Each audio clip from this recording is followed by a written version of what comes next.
Esta noche vamos a celebrar el partido de béisbol de la Hispanidad. Tenemos los jugadores de Hall of Fame y muchos Marlins de Dominicana, Puerto Rico y Venezuela. El equipo de los peces esta noche se enfrenta a las Nacionales de Washington. Un gran partido de béisbol en Fox Sports, Florida.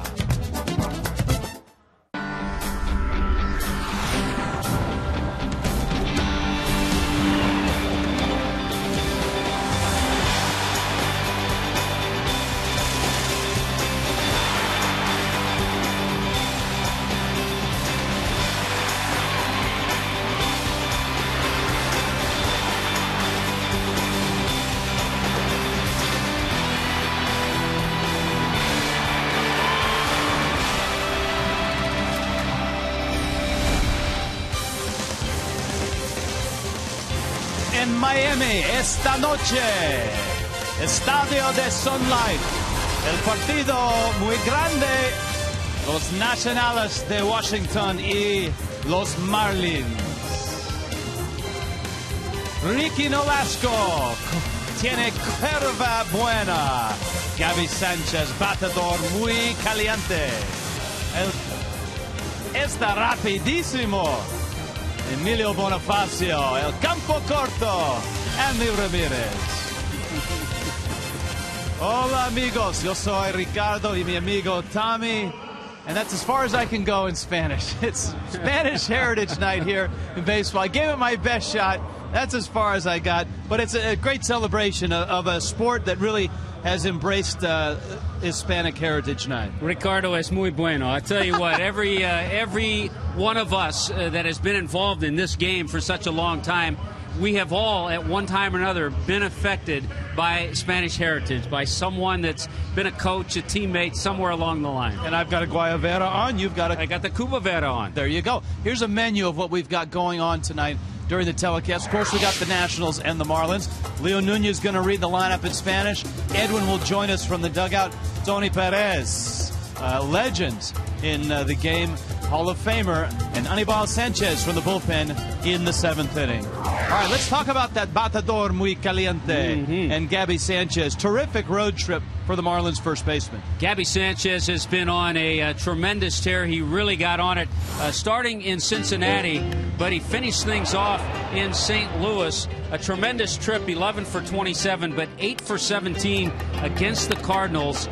Hit the grand slam, had 6 RBIs, and he drew the praises of a Hall of Famer there, Red Schoendienst, who talked about the balance and the foundation that Gabby has as a hitter. So a terrific road trip, and even more so in the city of St. Louis. Okay, lanzador muy bueno, Ricky Nolasco, tiene curva buena. I guess that's good curveball. Yeah, curva buena for Ricky. If he gets that over, we can always tell that early. That, along with the slider, the fastball seems to fall into place.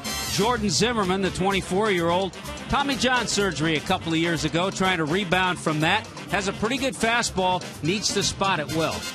There you have it. It's the Marlins. It's the Nationals Hispanic Heritage Night. We turn to Cookie Rojas. Cookie gives us the lowdown and some baseball lingo.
Game one of a weekend series. Game one of a 6-game homestand. Let's start things with Allison Williams and Jeff Conine.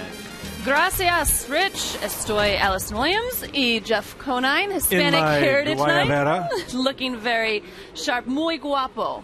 Oh. I think that's very pretty. I think. I don't know. We'll go with it.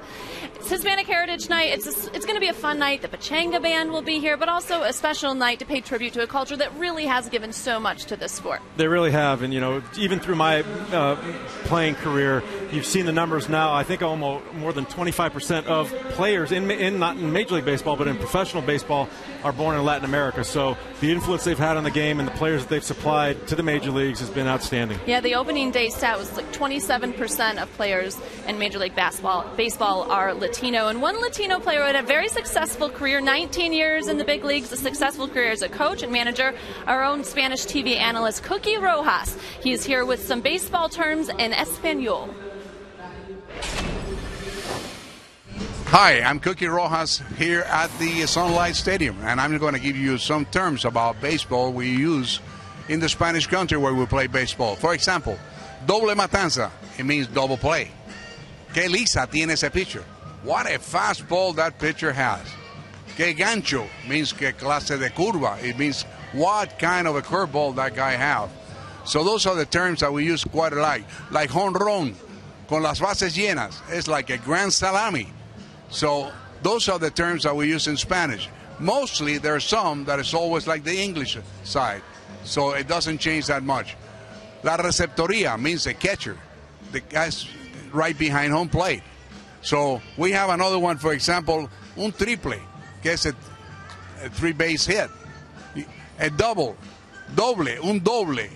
Esos son los terms that we use in Spanish. So maybe you can get used to all of this, and you hear to us and listen to our game all the time. You hear these kinds of talk about baseball. Okay? Have a good time. Buenas noches. Cookie taught me Los Marlins van a ganar. The Marlins are going to win. First pitch between the Nationals and the Marlins when we return.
Again, ready to go for the Washington Nationals and the Florida Marlins.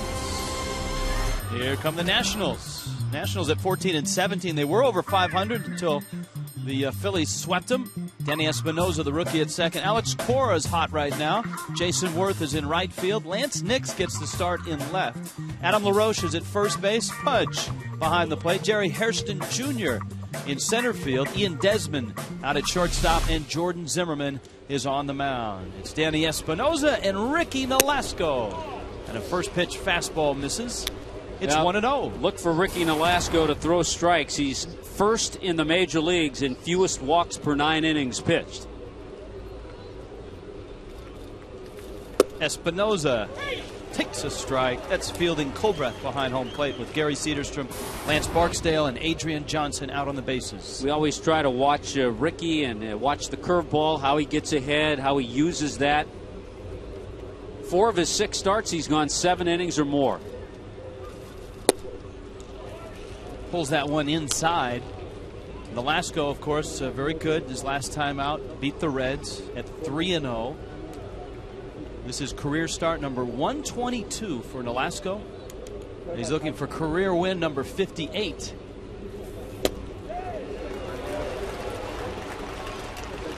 It's also a matchup, Rich, for Ricky that has been very comfortable for him. Not that it's ever easy out there, but he's 8-3 in his career, 14 games, 12 starts against the Nationals.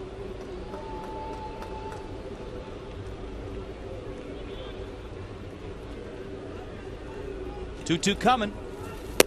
Got him with a fastball. Boy, he just blew that fastball by Danny Espinosa.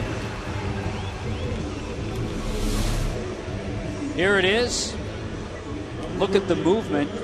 Starts middle of the plate and then moved to the outer part. Good fastball. Ryan Zimmerman is on the disabled list, so the Nationals, much like the Marlins, are mixing and matching at third base, and former Hurricane Alex Cora stands in. He had a nice series up in Philadelphia. He was 5 for 8 against the Phillies. Phillies won all 3 of those ball games, but Cora swung the bat well. Yeah, he's had 13 starts at third base. A quality player, good major league player for a long time, but he's not Ryan Zimmerman. Lacks the power. So they're missing a lot with Zimmerman on the disabled list. Also, Rick Ankiel's not in the lineup. He's got a sore wrist. Mike Morse is banged up a little bit, too. Here's the 0-2. Chopped up the middle. Hanley to his left. Fires the first in time. Something we saw on the road trip. Very good defense for the most part. And we'll check it out tonight with Emilio Bonifacio, Coughlin, and Stanton in that outfield. Greg Dobbs back in there at third base. And as you look at the infield, one thing to consider with John Buck behind the plate, everything's going to speed up a little bit now that the ball club is home, playing on the central cut grass in Cincinnati and St. Louis, a little slower than it is here at home. Here's Jason Worth. You see his numbers against the Marlins. The Nationals are in town for the second time this year.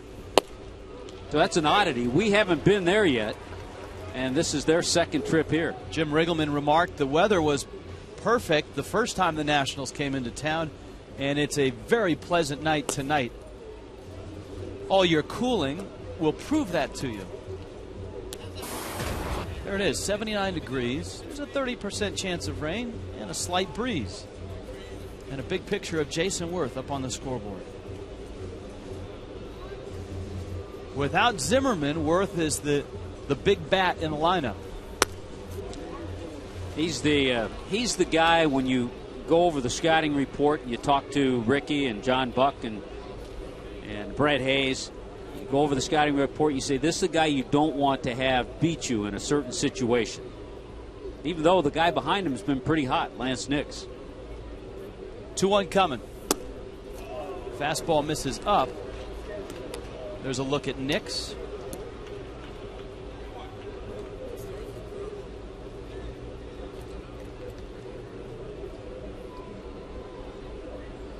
(3-1) coming. We're just underway. Back in Miami. The Fish 4-3 on the road trip. Worth fouls it back to the screen. The Nationals have played, I think, better than a lot of people expected. They went into that Philly series at an even 500, and they had just beaten the San Francisco Giants in 3 of 4 games. Well, they've been getting pretty good starting pitching. When they were here before, we talked about their bullpen. Their bullpen's not too bad. And Jim Riggleman has been getting pretty good starting pitching, and that's what's helped them win some games. 3-2 coming. And that one is fouled back. Of course, it's an organization that has a lot of young prospects. Steven Strasburg, of course, undergoing Tommy John surgery. If they get him back in September, that's a bonus.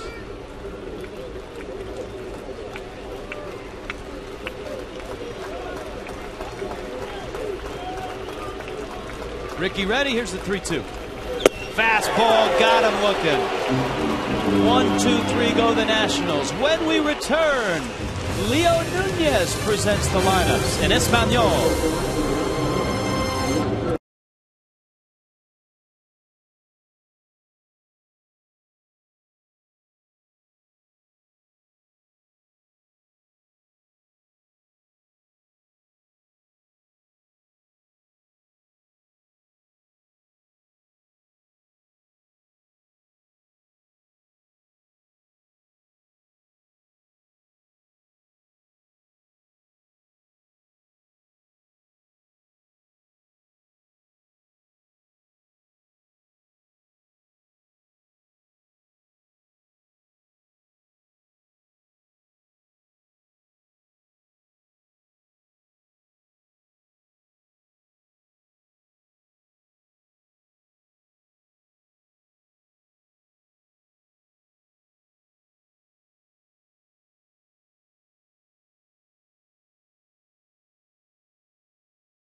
Let's have Leo Nunez with the lineups in Espanol. Primer bate, Chris Coughlin en el center field.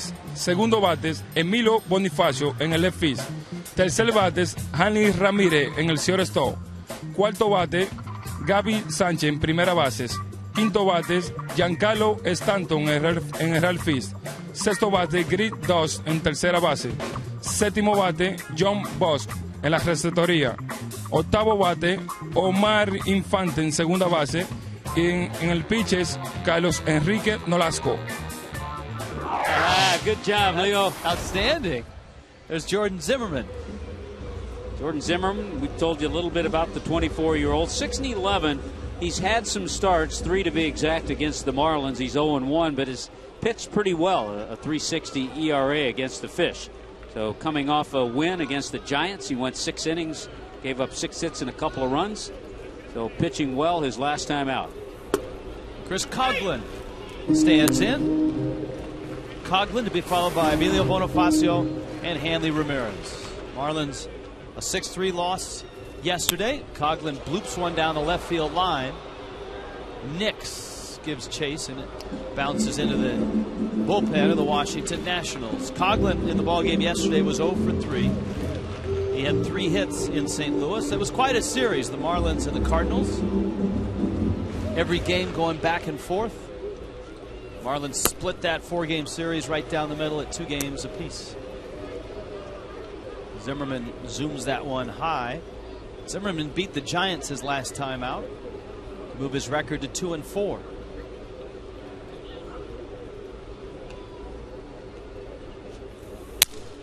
Coughlin up the middle. Around it is Espinosa, and he makes the play. Nicely done by the young second baseman Danny Espinosa. There's Lance Nix, Jerry Hairston Jr., Jason Worth in that Nationals outfield, Alex Cora, Adam LaRoche, veterans at the corners, Desmond and Espinosa at the middle, and I think you know the guy behind the plate, Pudge Rodriguez with 13 gold gloves, handling the young right-hander. Emilio Bonifacio coming in at .329 with an on-base percentage at .380. And he has been terrific. He has been the hidden hero, really, in this 19-11 start for the Marlins. The fact that he's been able to fill in left field, third base, center field, right field, and contribute offensively. Of course, a couple games ago, Edwin Rodriguez wanted to give Omar Infante a little bit of a break, moved him down in the lineup, and moved Bonifacio up. They both responded with 3 hits that ball game. Yeah, it's a good point, Rich. We talked about the offense and some of the guys that had really stood out on the road trip, with Gabby and Hanley scoring 8 times. But Then you have to talk about Gabby and Omar Infante and Bonifacio and John Buck. Had a nice road trip. So all in all, everybody picked everybody up, and that's kind of a theme that Edwin Rodriguez has talked about. There's Hanley on deck. That pitch just missed, and the count is 3-1 now on Bonifacio. There's a strike from Zimmerman. I think he feels more comfortable taking that 3-1 pitch than he did the last couple of years. Absolutely. He's done a better job of laying off that high fastball when he gets 2 strikes as well. 3-2 coming. Knocks it into left field for a base hit. So Bonifacio is aboard, and here comes Hanley. Boy, that's just a tremendous at bat. He took the 3-1. He knew he was going to get another fastball, stayed right on top of it, and a nice swing for Bonifacio, who was 10 for 28 on the road trip. That's a good way for him to start tonight.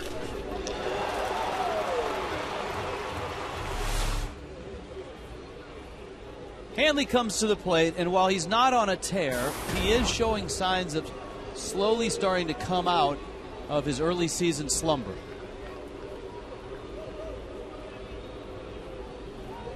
A 3-game hit streak is progress.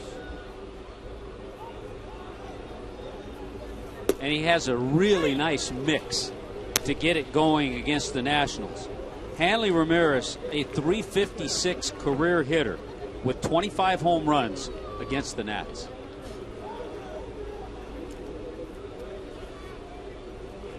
Bonifacio at first base. Just 2 stolen bases so far this year. Remember, you got Pudge behind the plate. Hanley strokes that one to right, hits it pretty well. Worth circling and makes the catch. So 2 outs, and up comes Gabby Sanchez. Gabby had a terrific road trip, and in particular in St. Louis. The first 3 games, he had 8 hits and drove in 6 runs in the first 3 games of that series. He was 0 for 3 yesterday with a walk. And as Edwin has said numerous times, Gabby Sanchez has been the steadiest of Marlins hitters all year.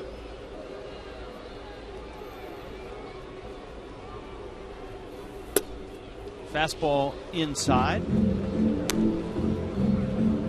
6 doubles to go with his 4 homers.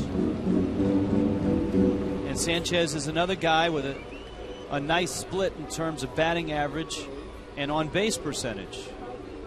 His on base percentage over 400, 402.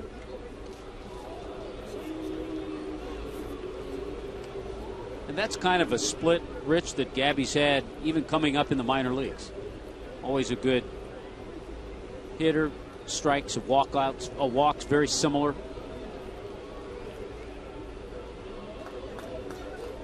Bonifacio back with the dive. Adam LaRoche over there at first base. Very good with the glove. Very quick tag.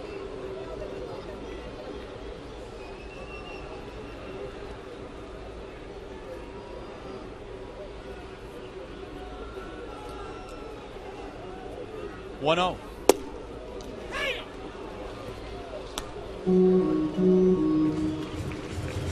And of course, Gabby, you see his April and you see his May.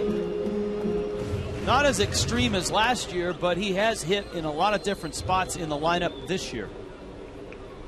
Edwin has moved him around. He's kind of been his go-to guy when he's needed a cleanup hitter, and he's responded. Boy, and when you think about it, last year, I believe Gabby opened the season hitting 8th. Yes.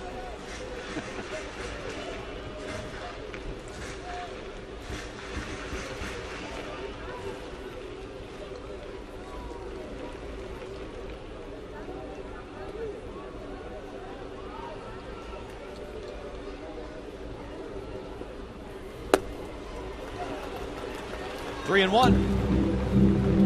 Let's take a look at the scouting report on Jordan Zimmerman. That fastball has a little tail to it.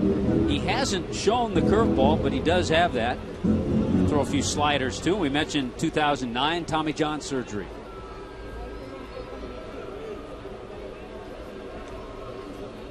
Three-one pitch. It's a strike, and it counts full now at 3-2. Gabby questioning that slider. It looked like a slider. and I think he had a reason to question. We'd like to apologize tonight. We do not have Fox tracks up and running. Runner goes. Gabby fouls it back. So Tommy will have to, if he can, draw it on there. Now, you were talking about hitting in the 8th spot. You have a great story about Alex Cora, Gabby in the 8th spot starting last year. Well, Alex was with the Mets, and he remembered the scouting report first series of the year, and they kind of put aside Gabby Sanchez. Don't worry about him. He's hitting 8th. He said, worry about him. He can hit. Because certainly Alex Cora knew that from his days at Miami, watching Gabby. Fouls that one back, and it was a comment that the Mets quickly learned because Gabby got off to such a good start. I think he had 3 hits that game. He got up to such a good start that he quickly started to rise from 8th to 7th to 6th all the way up the lineup. And in my conversation with Alex Cora, you and I have both talked to him about it. He certainly has aspirations when his career is over to be involved as a manager, coach, somewhere along the line in baseball. Yeah, I think he'll be a good one. His brother Joey waiting for that break right now on Ozzie Guillen's staff in Chicago. Pop up, and it looks like Zimmerman's going to win this battle. LaRoche squeezes it, and the Marlins are done in the 1st. We're underway here, the Nationals and the pitch.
15-time All-Star from Carolina, Puerto Rico.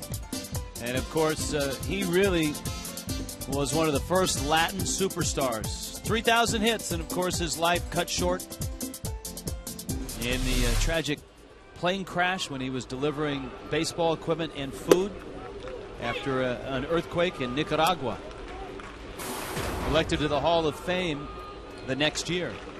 Lance Nix leading it off. Adam LaRoche and Pudge Rodriguez against Nolasco in the 2nd. Yeah, the only player, I believe, Rich, where they waived, the Hall of Fame waived the 5-year wait period to be eligible for election to the Hall of Fame.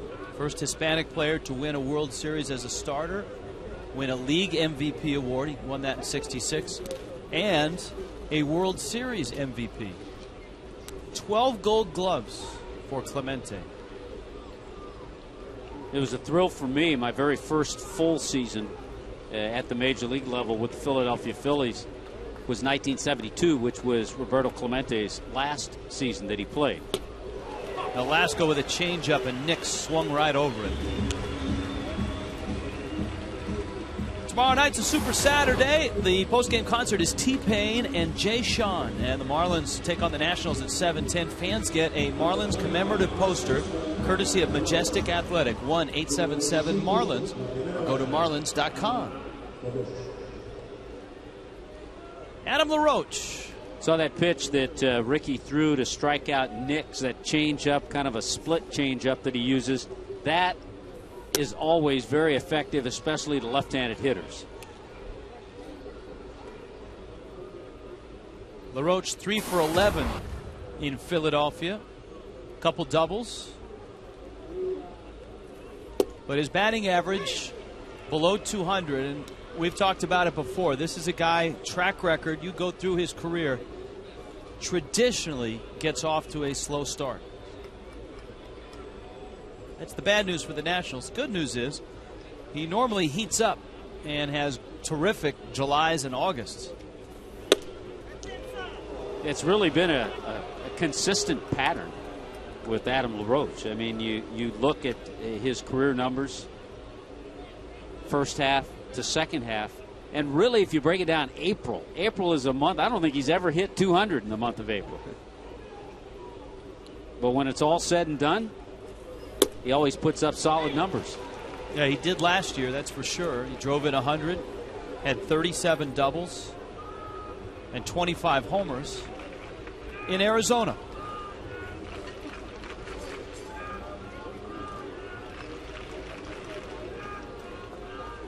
Two.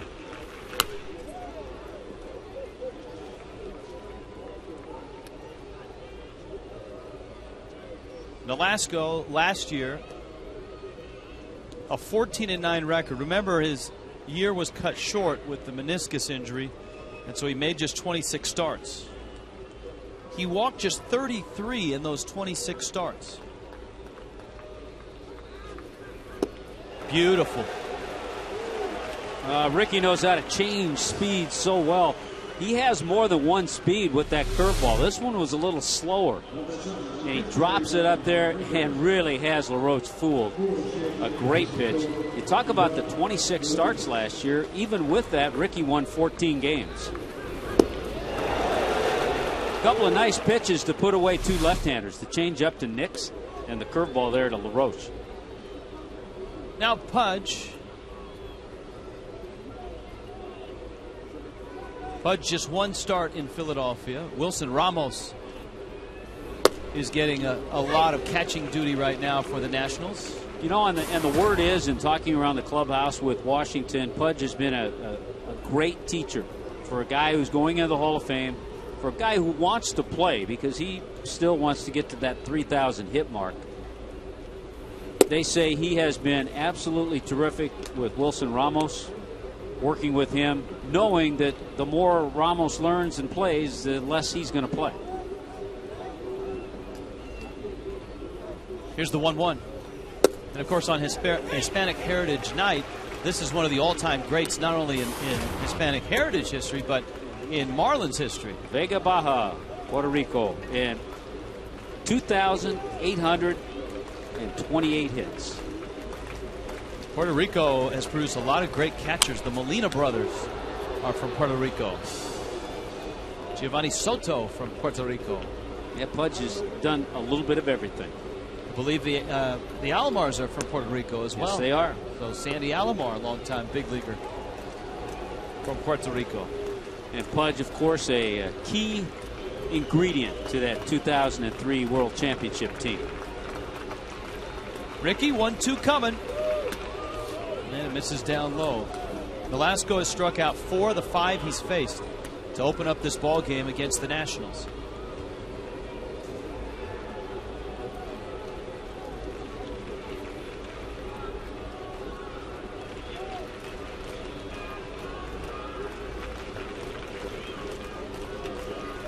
Two.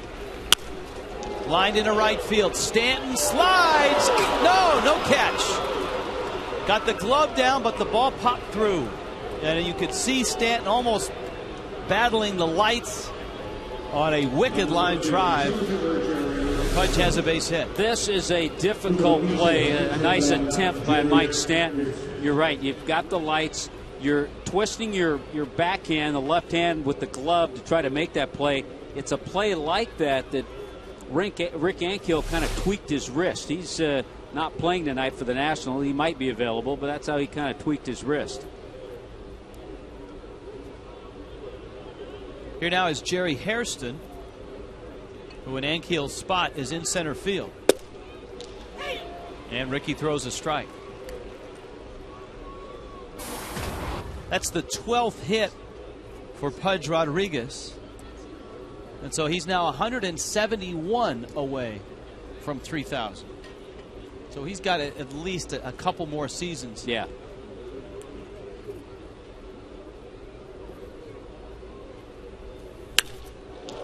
Fly ball left field. Bonifacio back. It's deep, and it is off the wall, and it bounces over Bonifacio's head, and that's going to score Pudge.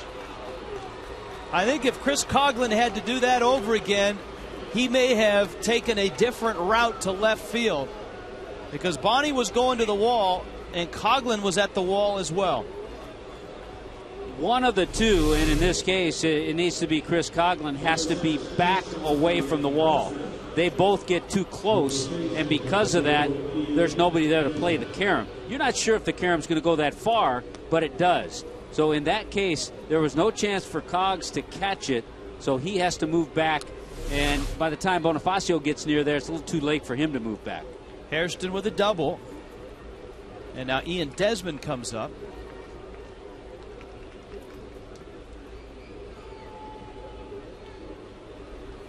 Either way, two sharply hit balls with two outs after Ricky struck out the first two hitters. Desmond, the Sarasota native, 25-year-old, slumping right now in the 8th spot.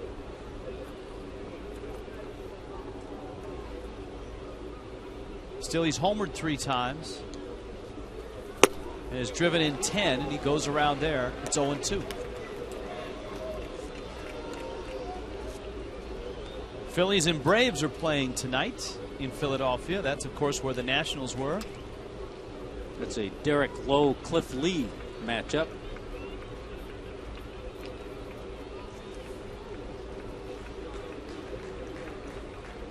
A couple of 2-out hits put the Nationals on the board first. Jerry Hairston doing the job.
By AT&T and by Checkers, little place, big tastes. We celebrate the Latin flavor in baseball tonight, Hispanic Heritage Night. You heard Leo Nunez give the lineups. He introduced Mike Stanton as Giancarlo Mike Stanton. And Stanton introduced himself to Jordan Zimmerman quite rudely in the latter stages of last year with not one, but 2 home runs in D.C. And they meet again. Yeah, so not a large track record, but a very good track record. Stan had 3 homers on the road trip. And all of them were blasts. I mean, all of them, I think, were at least 415, 420 feet. Yeah, we had the, what was 442 in Cincinnati, had the one in Big Mac land. So, yeah, they were all well over 400. Zimmerman dusts him off with a fastball, threw it right by him. So here comes Greg Dobbs and the next episode of Inside the Marlins. We'll take a look at Marlins Vice President General Manager Mike Hill. Interviews with former coaches and colleagues who recall highlights from his extensive career. It's after the Phillies-Marlins game on Monday, Inside the Marlins.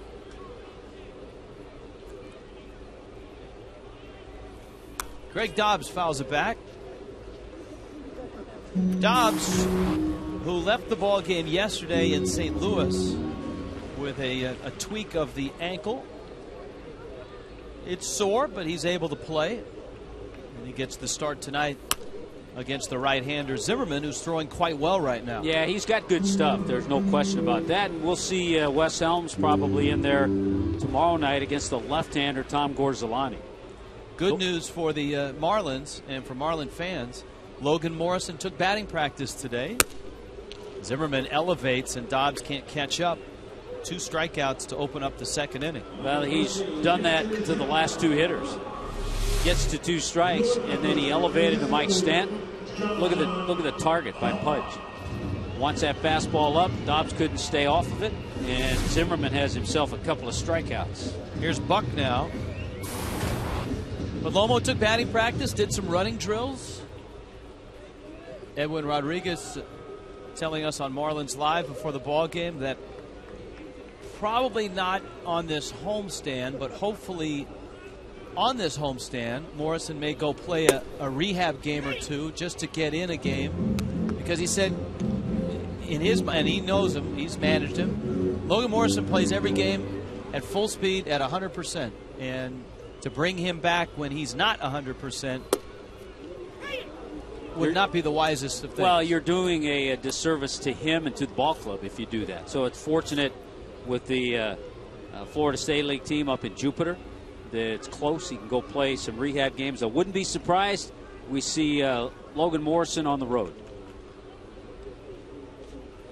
0-2, struck him out inside corner. Buck turns around, wants that for his guy now. A 9-pitch inning, all strikes.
Stand Up to Cancer pins during the 2011 Major League Baseball season on Fox Sports.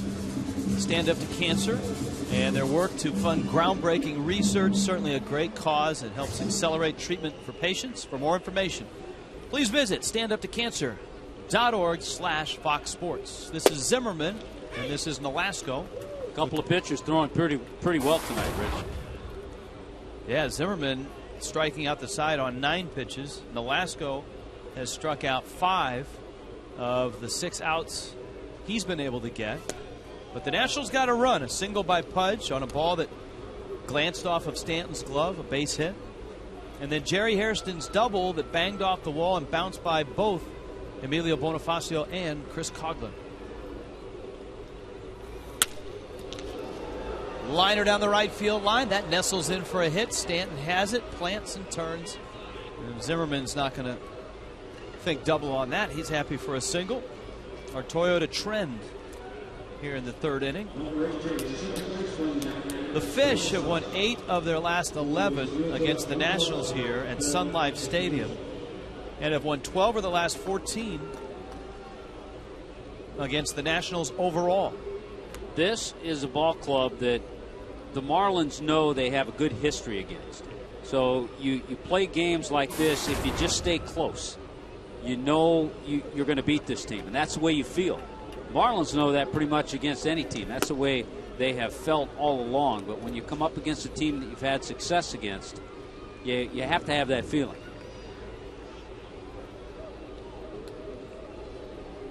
Danny Espinosa. Espinosa got to the big leagues last year for 28 games. He swings and misses. But he's the next in line of a long line of outstanding shortstops from Long Beach State.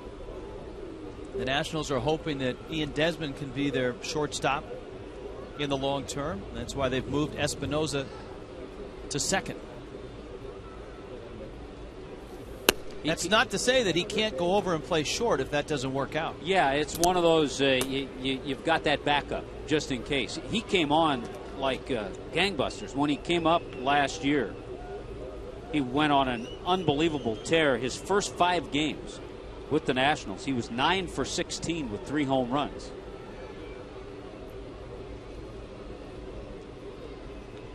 Jordan Zimmerman is at first, and Espinosa sends that one out of play. The count's 2-2. Well, the Nationals obviously weakened without Ryan Zimmerman, both defensively and offensively. Jim Riggleman said before the ball game, every ball club gets injuries, and he's pretty much right this year. You go down the standings, and the Marlins have it with Morrison, the Mets certainly with Santana. Bay was out early. Phillies have their share of injuries. Utley hasn't played yet, although he is starting to do a little more baseball activity. Contreras and Lidge are both out.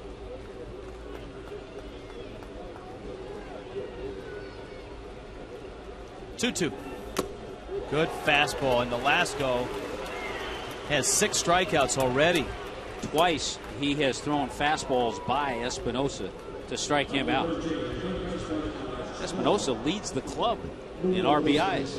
That's funny because for the Marlins, Chris Coghlan, their leadoff man, leads the team in RBIs with 17. So some productive leadoff men in this series. Here is Cora, who bounced to short back in the first. Alex is 35, Puerto Rico, and of course the University of Miami. I was just thinking, Rich, so far in going over in my head, which can be dangerous, the Braves have stayed away from injuries. Everybody healthy in their starting lineup. McCann, Chipper, Alex Gonzalez, Ugla. Yeah, the only guy they've got significant from last year, I believe, is Chris Medlin, who had an arm issue and surgery. But their bullpen has still been doing a great job. Absolutely. With the 2 youngsters, Venters and Kimbrel. So they've kind of stayed away from it so far. They've had some off-the-field issues. Yes. 1-1. 2-1 to Alex Cora, playing third base for the Nationals tonight. It's a weekend series. Super Saturday tomorrow.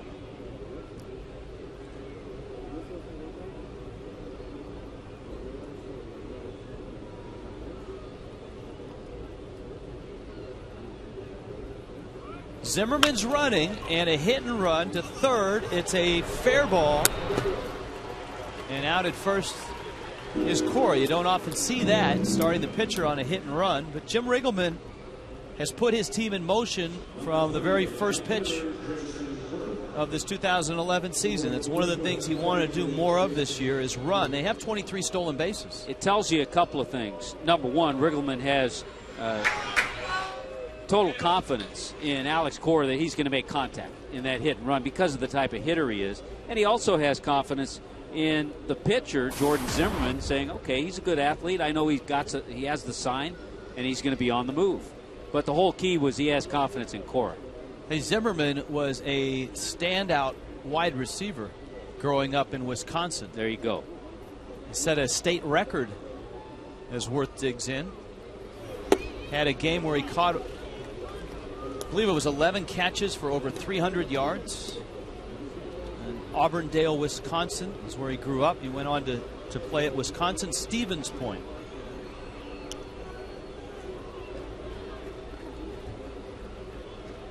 No doubt a Packers fan.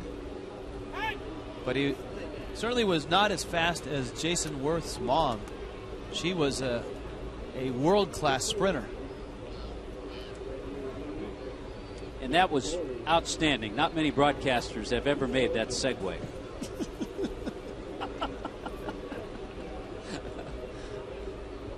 Here's the 1-0 pitch. Breaking ball is a strike. And of course, Worth has baseball bloodlines as well. The Schofields. Dick and Ducky.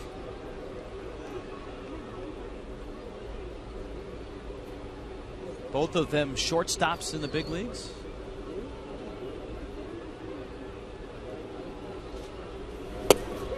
Inside corner. All three built differently. Yeah. Ducky Schofield, little switch here.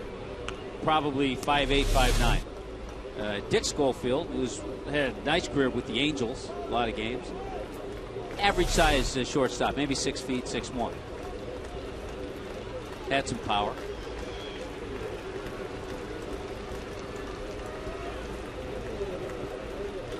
Velasco, and Worth wants time to think about it.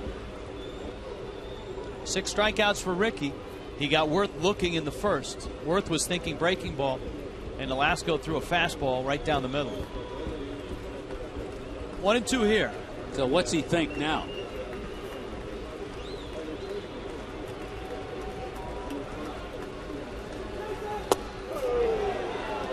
Didn't miss by much. He got slider, and it was a pretty good pitch because when you're ahead in the count 1-2, that's where you want to put it.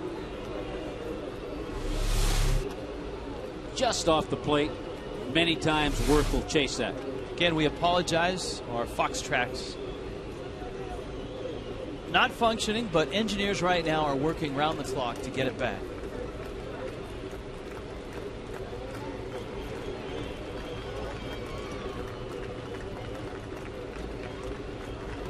Two. Jason Worth stays alive. Worth, the big fish that the Nationals were looking for, and rewarded as such. $126 million, 7 years. A lot of teams were interested, but the Nationals came up big.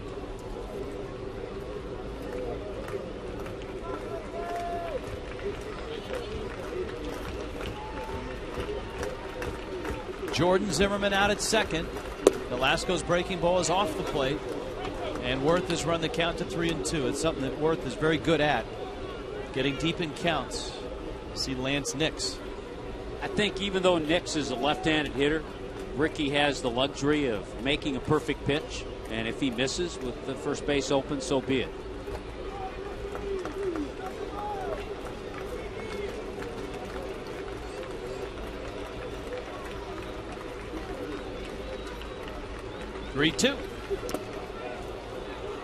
Not the perfect pitch. And Worth will take his base. But I think he tried to. And so Nix will come to the plate. A reminder, this copyrighted telecast is presented by the authority of the Florida Marlins. May not be reproduced or retransmitted in any form. Accounts and descriptions of this game may not be disseminated without the express written consent of the Marlins. Rich, another area that Ricky Nolasco has really excelled in this year. He's tied for 5th in the National League in first pitch strikes. 7 out of 12 so far tonight. So you do that, that helps you really set up a hitter. This is Nix, and he came in swinging a hot bat.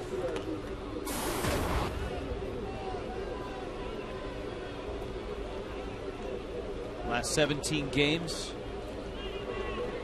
.324 average with 3 homers.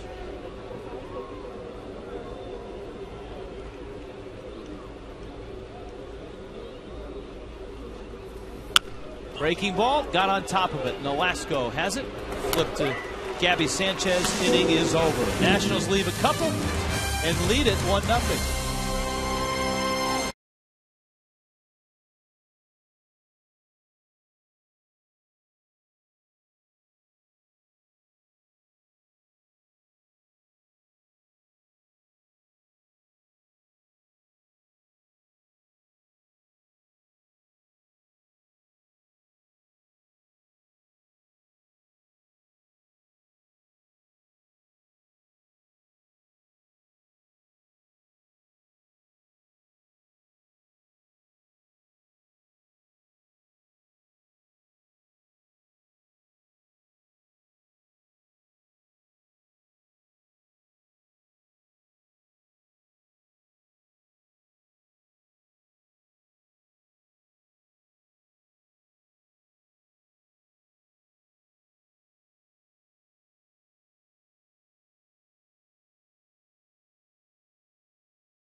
Ricky Nolasco and Chris Coughlin to follow. Oh, we love to use the Google Earth. Puerto La Cruz, Venezuela. Venezuela has produced so many great shortstops in the game. Omar Vizquel, Ozzie Guillen. Omar Infante facing Jordan Zimmerman, and he had quite the second inning, didn't he? A lot of fastballs. He elevated a couple of times to get strikeouts to Stanton and to Dobbs, and a fastball there to freeze John Buck. An important inning for Jordan Zimmerman, I think, because he was on the bases the entire inning. Remember, he led the inning off with a single, and he was stranded at second base, so we'll see how he responds to that. Omar Infante has responded when he was moved down in the lineup. He takes a fastball for a strike. Infante yesterday had 2 very big hits, RBI singles in the 5th and in the 7th inning, as the Marlins looked like they were headed to a 1-run win until Lance Berkman got a hold of a Mike Dunn fastball and put it up in the seats. Right back at it is Jordan Zimmerman. Remember last inning when he struck out the side, he did it on 9 pitches, and he has started this inning with 2 consecutive strikes. So he's thrown 11 consecutive strikes.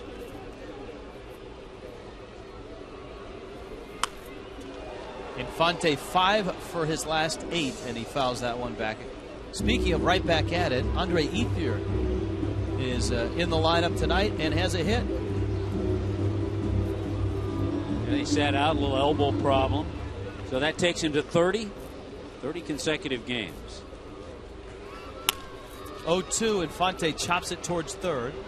Cora makes the play. We check in with Allison Williams. Allie? Guys, it's Hispanic Heritage Night, and next year when the Marlins move into their new ballpark, they'll move into a neighborhood in Little Havana that is 98% Hispanic. So in order to bring some of that local flavor inside, they'll have a feature called Taste of Miami. It'll be located behind the left field foul pole, and it'll have fare from several Latin American countries, including Cuban sandwiches, tres leches, and flan, which I got a chance to check out before the game with Marlins manager Edwin Rodriguez. I, of course, went for the desserts first. We also had some Cuban pastries, arepas with cheese, I'm going to say this wrong, tequeños, which is like the bread with the cheese in the middle. That was super good. And then also had some manfango, some fried salami, fried queso blanco, a lot of good food. And it'll all be featured at the new Marlins ballpark next year. And, of course, you have to wash it down with some Cuban coffee, which I am still feeling the effects of. Rich? Little jumpy down there, huh? Yes, that stuff I usually can't handle, but the ones that they brought out today was so good. I had to have a little bit, and it works. I'll tell you that. I'm awake. I'm a Cuban coffee nut, so I'll look forward to that. That's why they call it Marlins Live. Here's the 1-2 to Velasco. Ricky strikes out. So Zimmerman has punched out 4 of the last 5 he's faced. And Chris Coughlin's coming up. All right, our ticketsofamerica.com interactive poll. Greatest Hispanic player of all time. Look at Clemente. The Dominican dandy doesn't have a vote yet. Juan Marichal. Luis Tiant. Orlando Cepeda, the baby bull. Juan Marichal, 243 wins and a lifetime ERA of 2.89. 789, 789. A strike to Coughlin. Chris bounced to second back in the first. Zimmerman gave up the Bonifacio single. And that's it. First time through the lineup. Coughlin hits it well. LaRoche has improved the Nationals defense tremendously over there at first base. 1-0, Washington.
By the skipper of the Marlins, Edwin Rodriguez, and on Hispanic Heritage Night. Edwin, I know you're very proud of your heritage in Puerto Rico, and we go back to last year and we talk about it a lot. When you stepped off the bus in Puerto Rico as the first Puerto Rican-born manager, it was a special moment for you. Yeah, it was. It was a special moment, and I felt like the whole country and the whole former baseball players, they were right behind me. Adam LaRoche bounces one up the middle. Infante with a nice stop. Gabby can't pick it, and the Nationals are aboard. What do you see from Ricky Nolasco tonight? Ricky, I think that, the quality of the pitches are fine. I think that he's falling behind in the count way too often. So hopefully he can be a little bit more efficient. Edwin, at what point as a young boy did you know baseball would be a big part of your life growing up in Puerto Rico? Well, I was about 8 years old when I realized, especially, well, it was my dad that told me that it was baseball, the one that I should pick, because I was playing basketball, I was playing volleyball and baseball, so I concentrated a little bit more on baseball. I was about 8 years old. Final question, our poll question, is the greatest Hispanic player of all time. For you, is it Clemente? It is Clemente. For me, and I'm pretty sure for a lot of Latin Americans. Runner goes, hit and run, and a roller out towards second. Infante tried to get the out. Hanley does. And we appreciate the visit from Edwin Rodriguez. Good luck the rest of the way. Skip, thanks for the visit. All right, Rich, Tommy. All right, thanks, Edwin. Thank you. Boy, you have the manager on, and all of a sudden all heck breaks loose. Balls going everywhere. Infante getting 2 of those balls. Jim Riggleman, for the second time tonight, on a hit and run, has been able to advance a runner to second base. Gives you an idea of what Riggleman's thinking and what he needs to do to get his club going. And that out, not a double play, but it's 4-6-3. It was a heads up on both parts, on Infante's part, to think that he still might be able to get the lead runner in LaRoche, and heads up on Hanley's part to complete the throw and get the out at first. Jerry Hairston now has the big hit for the Nationals. That was a double over the head of Emilio Bonifacio. And on the rebound, it bounced by Bonifacio.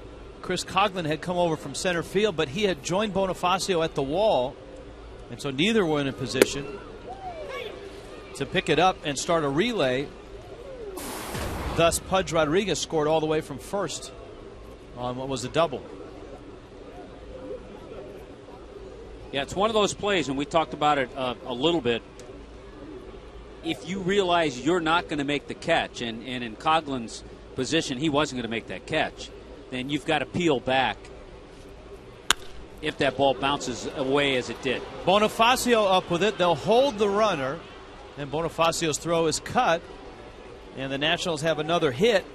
Runners at the corners for Ian Desmond. Let's flip the phone here in the fourth, shall we? Our AT&T trivia question. Who were the 4 initial inductees into the Hispanic Heritage Baseball Hall of Fame? By the way, Rich, got the hair on my back going up a little bit. They have changed that to an error for Infante. So what a way to get your first error of the season. A guy who has played flawless had a difficult play going almost into shallow center field and then throwing a long way to first base. It's a base hit all the way. I'm not changing. Here's a look at that play. If you're scoring along at home. Does he make it a lot of times? Yes. The hop a little in between. It's one of those you try to throw on a hop because you can't throw it all the way in the air. But that's a difficult play. Desmond, the number 8 hitter. If a lot of second basemen who don't think they're going to get the runner catch it and don't make a throw, and then guess what? It's a hit. Or if he backhands it and bobbles it a bit, probably a hit. So for me, the fact that he has not made an error all year, that's a tough way to get your first error. Ricky Nolasco trying to get an out here. Desmond calling time. Nolasco resets himself. The Nationals have a pair of hits. Adam LaRoche and Jerry Hairston. And yeah, I'm with you on that.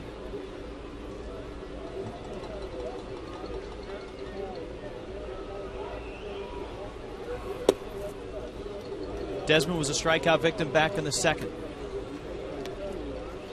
And it's 2-0. You've got the pitcher Jordan Zimmerman on deck.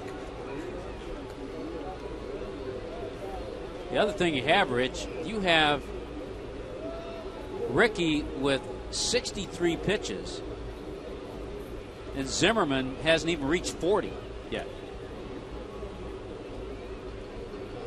Hairston can run a little at first base. And Nolasco, sensing something might be up, steps off.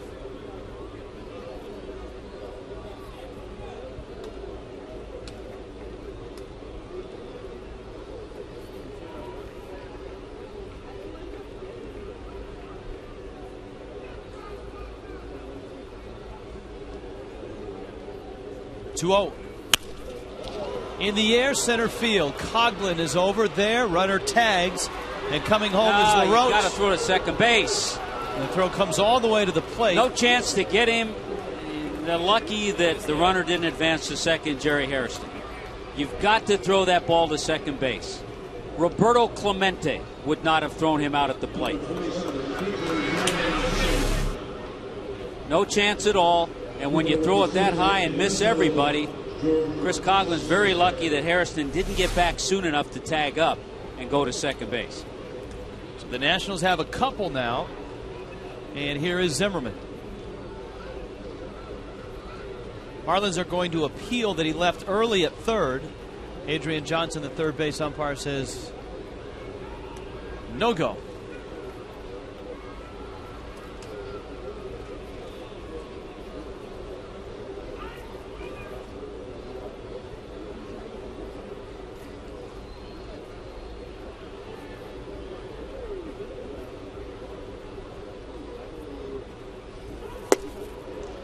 Zimmerman singled his first at bat. He swings and misses.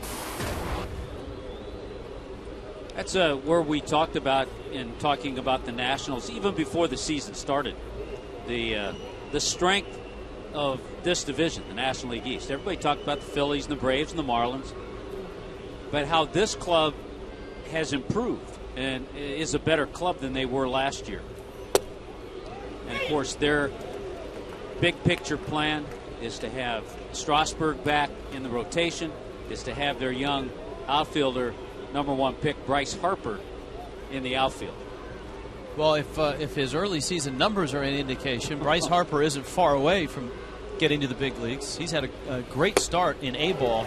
Velasco strikes out Zimmerman, but the Nationals have scratched out a couple runs and lead it 2-0.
Power and light. FP&L is working to make its system stronger, smarter, cleaner, and even more efficient. Visit FP&L.com to learn more. And by Quikrete, visit Quikrete.com. Quikrete, it's what America's made of. I'm supposed to keep my concentration on reading that while watching Foxmo? Rich, as always, you did outstanding. You guys are killing me down there. Here's Bonifacio. And he takes a strike from Jordan Zimmerman, who has been dynamite tonight for the Washington Nationals. Bonifacio, Hanley Ramirez, Gabby Sanchez for the Fish. And Bonifacio, who singled in the first, fouls it back. Well, where's Bonnie from? Santo Domingo, Dominican Republic. Google Earth finds him.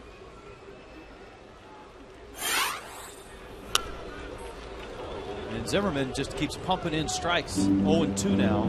Yeah, he's that's exactly what Pudge told us before the game. He said, I really want him to attack the strike zone. You hear that term a lot. but Zimmerman has good enough stuff, and he's doing it. And when he gets 2 strikes, he's trying to elevate, trying to get Bonnie to chase that. Now he throws that 4-seamer, and he's been able to get it up and under the hands of some pretty good hitters. Trying to pick at the corner there. That's 2-2.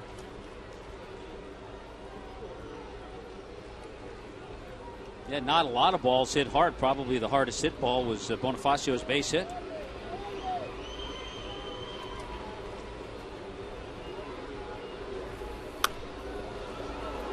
Hung in there on a good breaking ball, and the count still 2-2. The Braves have scored first against the Phillies in Philadelphia, 3-0. That's now in the 5th inning up in Philly.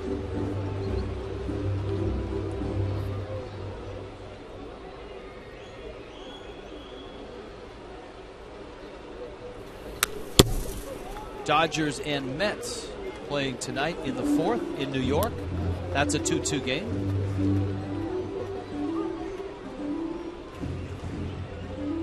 Milwaukee, of course, is in St. Louis. The Brewers arriving against the Cardinals. Cardinals now 4 over after beating the Marlins yesterday. The Brewers are 13-18. They've been swept by Atlanta. Zimmerman thought he had a strikeout, but that missed outside, and it's 3-2. These are the type of bats that you wouldn't see from Bonifacio in years past. No, exactly right. We talked about that his first time up. 0-2. He would break out the emergency swing and be hacking at just about everything. Got the Wolf Pack, by the way, in St. Louis tonight. 3-2. Sends that one to center field. Jerry Hairston, a 3rd-generation major leaguer, makes the catch. Let's finish that trivia question. AT&T trivia question. 4 initial inductees in the Hispanic Heritage Hall of Fame. Got to be Clemente, Marichal, Cepeda, and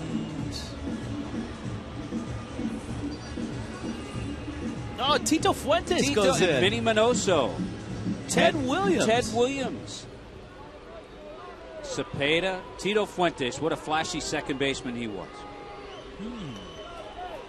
Now involved with the San Francisco Giants in their Spanish broadcasts. Ted Williams. His mother was of Mexican and French descent. And, of course, Williams grew up in San Diego. San Diego.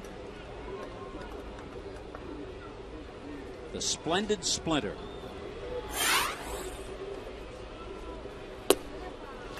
Williams said at one point, had he had his mother's last name, that baseball was so segregated and prejudiced at the time, he never would have been able to get to the big leagues. No, I don't know. I think with that swing, he may have gotten there. Well, not at the year that yeah. that he came up. Here's the 2-0. He definitely would have arrived there, but his career would have been at the very least cut in half in terms of numbers. And as it was, he missed about 4.5 years to the military.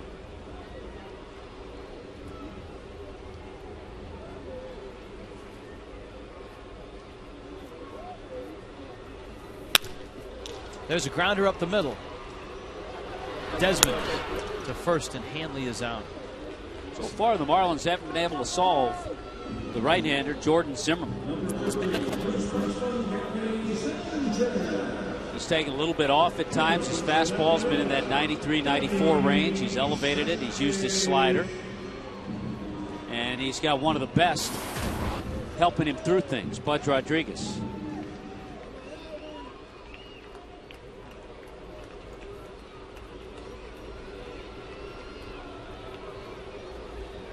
Gabby Sanchez now.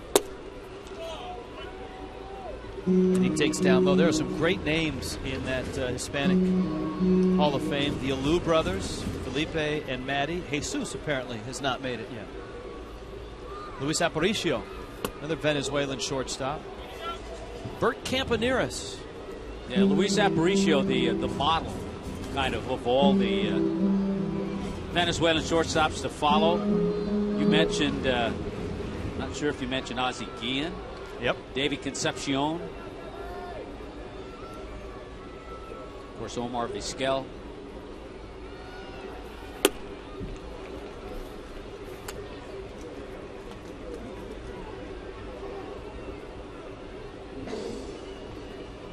Cookie Rojas is in the Hispanic Heritage Hall of Fame. There's a strike. He's in our Hall of Fame for sure, so he should be in the Spanish Heritage Hall of Fame. Tony La Russa's in there as well. 3-1 is the count. Jordan Zimmerman working on Gabby Sanchez. Breaking ball, pounded foul.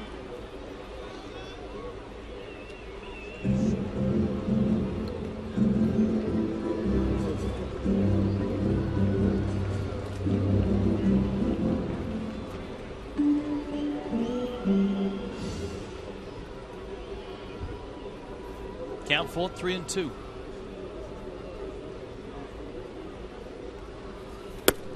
That's in, and the first walk allowed by Jordan Zimmerman comes with 2 outs. We will be joined in an inning by another member of that Hispanic Heritage Hall of Fame, also the Baseball Hall of Fame. Tony Perez will be by. One of the guys on that list you and I talked about, I think it was when we were in Houston, Dickie Thon. Out of Puerto Rico. Fernando Valenzuela. Now Stanton, who struck out. He struck out on a fastball, and so naturally Zimmerman starts him with a breaking ball. As we showed you, Mike had a couple of homers against Zimmerman late last year when Zimmerman was coming back from Tommy John surgery. He made 7 starts at the end of last year. Yeah, I think the Marlins are seeing a different Jordan Zimmerman than they saw at the end of last year. He's also been able to, this year, keep the ball in the ballpark. He's allowed just 1 home run this year. Zimmerman had his surgery on August 19th, 2009, and by all accounts, he was ready to rock and roll about 11 months later, much like Josh Johnson. But a young prospect, 23 at the time, a young prospect, they did not want to rush him. So they eased him back in last year. And he made 7 starts. Struck him out. He has punched out Stanton twice tonight. Jordan Zimmerman is dealing, and the Nationals are leading 2-0.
Game on the 10th is looking to be a Josh Johnson, Roy Halladay start.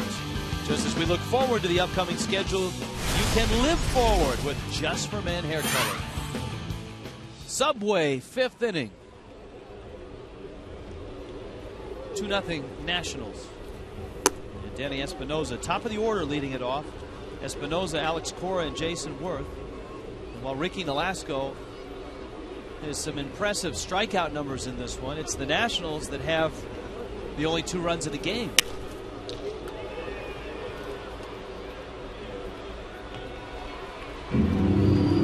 One out. Of course, that Phillies series starts on Monday and it runs through Wednesday. All 3 games are at 7:10. The Subway Monday and the Miami Herald 2 for Tuesday ticket offer, 1-877-MARLINS, or go to marlins.com. It's 2 for Tuesday in the Miami Herald. It's Roy Halladay and it's Josh Johnson. We're giving you plenty of notice. You should be here. There should be a nice crowd to see that matchup. And it's the Phillies. Yeah. And remember what happened the last time those 2 guys matched up in this ballpark. A historic night, the 20th perfect game in baseball history. Nolasco throws a breaking ball for a strike. And JJ only gave up 1 run. Ricky has struck out 7 and has walked 1. Alex Cora drops the barrel down, sends it out to Stanton and right. Nolasco could use a quick pitch inning here. Marlins jumped Zimmerman's pitch count up to 61 going into this, the 5th inning, and Nolasco now is at 72. Here is Jason Worth. Yeah, the Nationals trying to bounce back from their 3 straight losses to the Phillies. Marlins have won 2 of 3 in that series earlier this year against the Nats.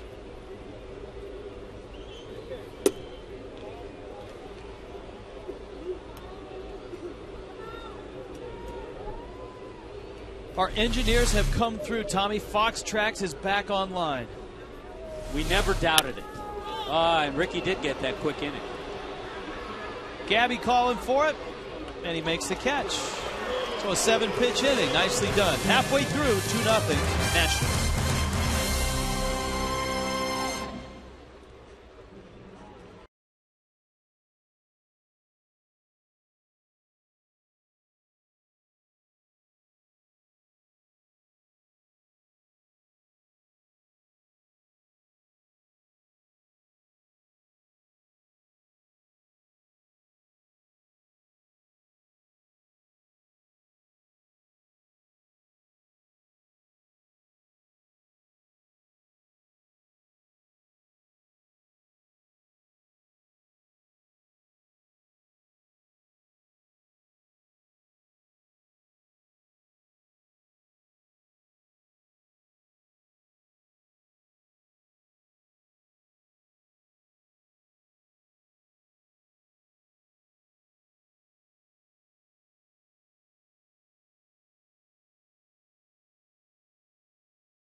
Sun Life Stadium tonight. The Marlins return home for a 6-game homestand, a 3-game series. Rich Waltz, Tommy Hutton, Allison Williams, even Jeff Conine is along for the ride tonight.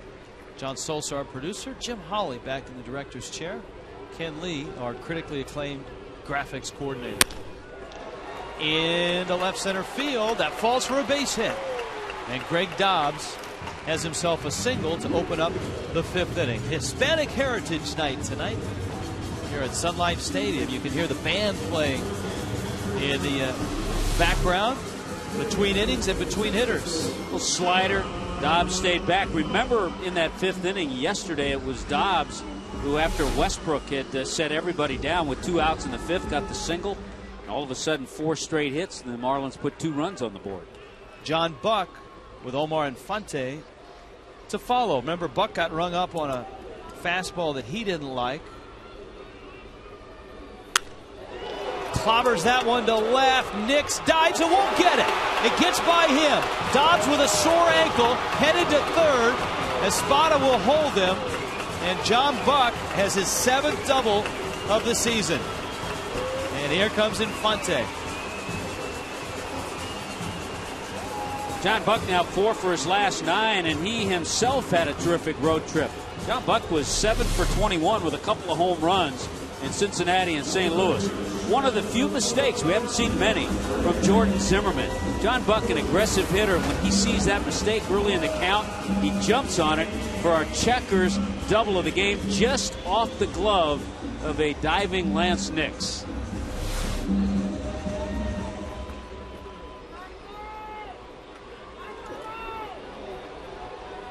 Now Infante, who bounced to third. Zimmerman tantalizing him with a breaking ball. The dynamics here is that Infante finds himself in the 8th spot, and he's got the pitcher on deck, Ricky Nolasco.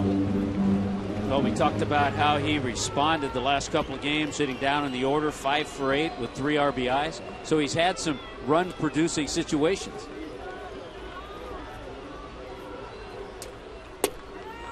That misses as well.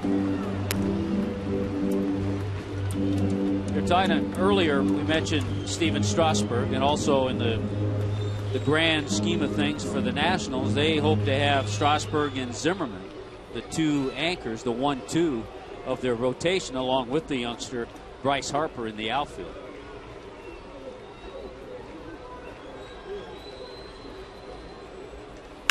Two-0 pitch in the air, right center, deep enough to score a run.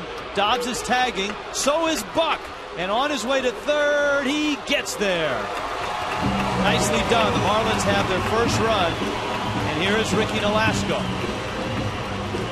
Boy, he gives you such good at-bats in those situations. Omar Infante does. Got a pitch up a little bit, stays back, gets it in the air, and accomplishes 2 things. Always love those. 2 for 1. I love it. He gets the runner in from third, Greg Dobbs, and it's deep enough that even John Buck is able to tag from second and go to third.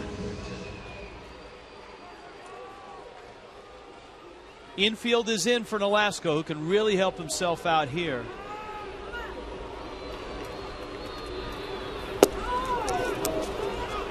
Not a straight squeeze, maybe a safety squeeze. Yeah, I don't think in this situation with nobody or with 1 down, you take a chance of squeezing yourself out of the inning. Yes. A double play, you're out of the inning. You've got Chris Coghlan on deck. And you're right. I think just a safety squeeze, that means the runner's not going. He's waiting to see what the hitter does.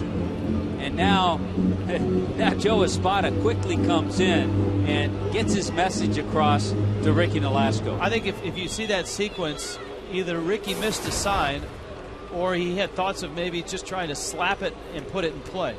It looked like he was just trying to slap it, push it out toward second base.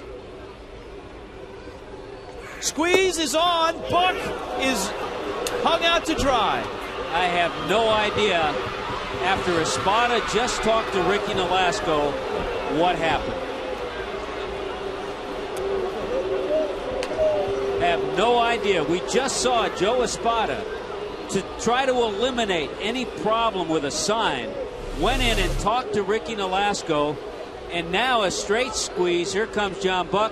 Ricky doesn't attempt to bunt, and Buck is nailed in the rundown. He comes in, he talks to him. All right. So you could say, I mean, he could say right there, squeezes could be on the next play. He talks to John Buck. Have no idea how that was missed. And we saw the Marlins on the road. And look, Edwin's talking to John. On the road, do the little things. And Edwin knows his club has to do those little things to win games.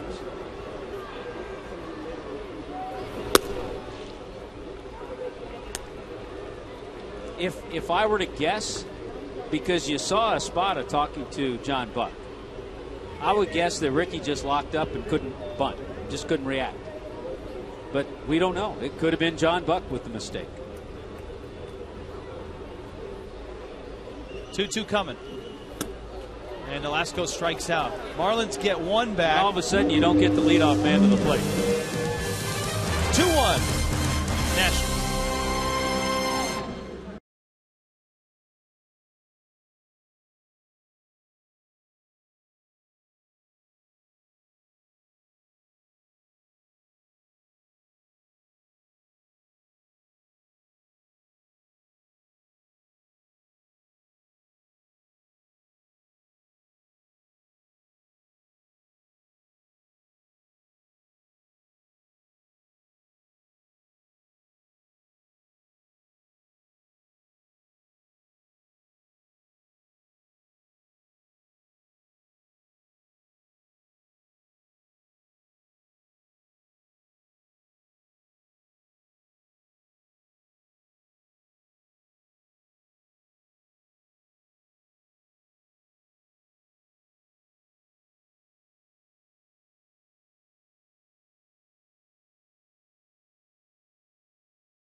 Y es presentado por KFC.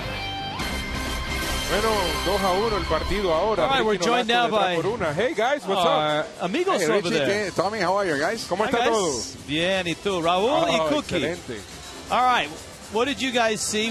We saw between innings. Weird. We thought at first it was Ricky, but it seemed like it was John Buck who may have missed the sign. Yeah, both Edwin and then Joe Espada had a conversation with Buck. That's one of those things, Cookie, where it won't be until after the game, until you talk to everybody, that you figure out where it all went wrong. Well, the number one thing is that if somebody is missing something, it's better to call timeout and find out if the play's on or not.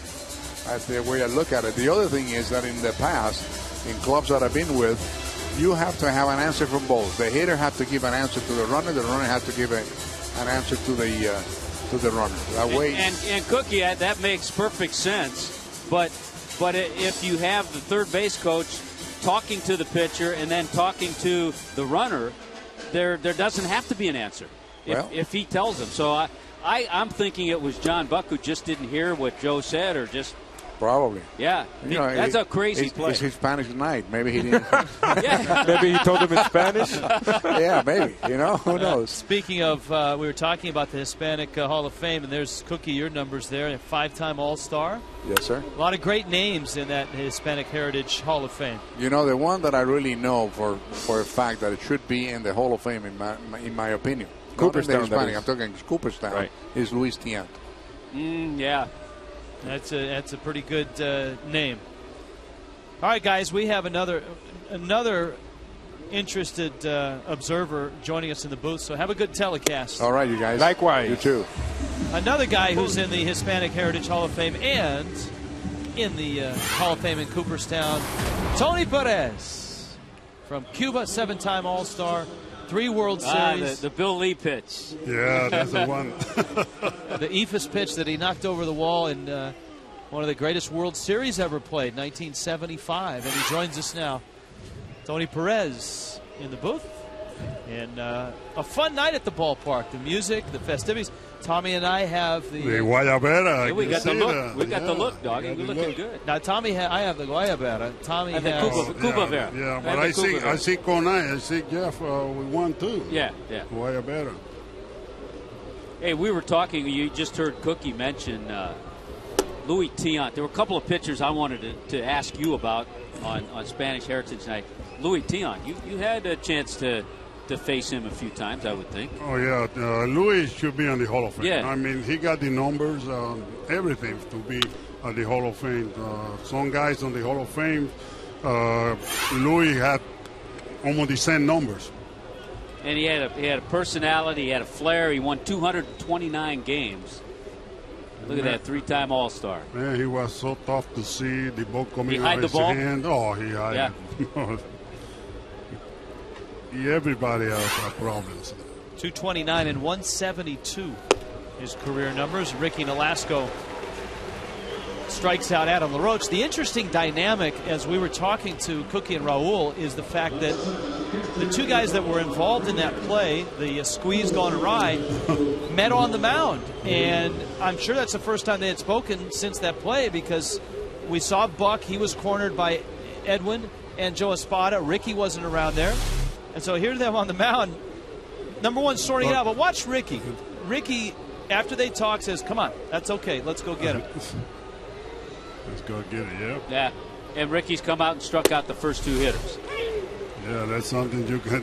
You don't know what happens, but somebody missed. We'll find out after the game. Yeah, right. All right, another pitcher, Juan Marichal. Who was he had to be tougher than Luis Tiant.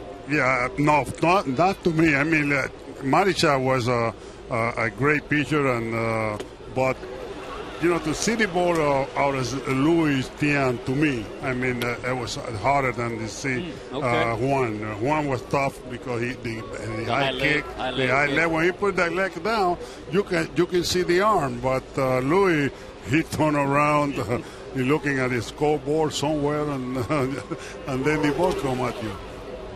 Tony, today, the Latin players today, do they understand what Latin players from your generation, or even the generation before you in the 50s, what they had to go through to open the door for everybody? Well, you know, we knew we had to do something. You know, we had to stick together. And Roberto Clemente was one on the player who always talk about, you know, the Latin players, how we're not treated the same way and giving the same ink in the papers for the media and the Americans. You know, a lot of stuff done, but that has changed. I mean, everything is fine now, and everything is happy.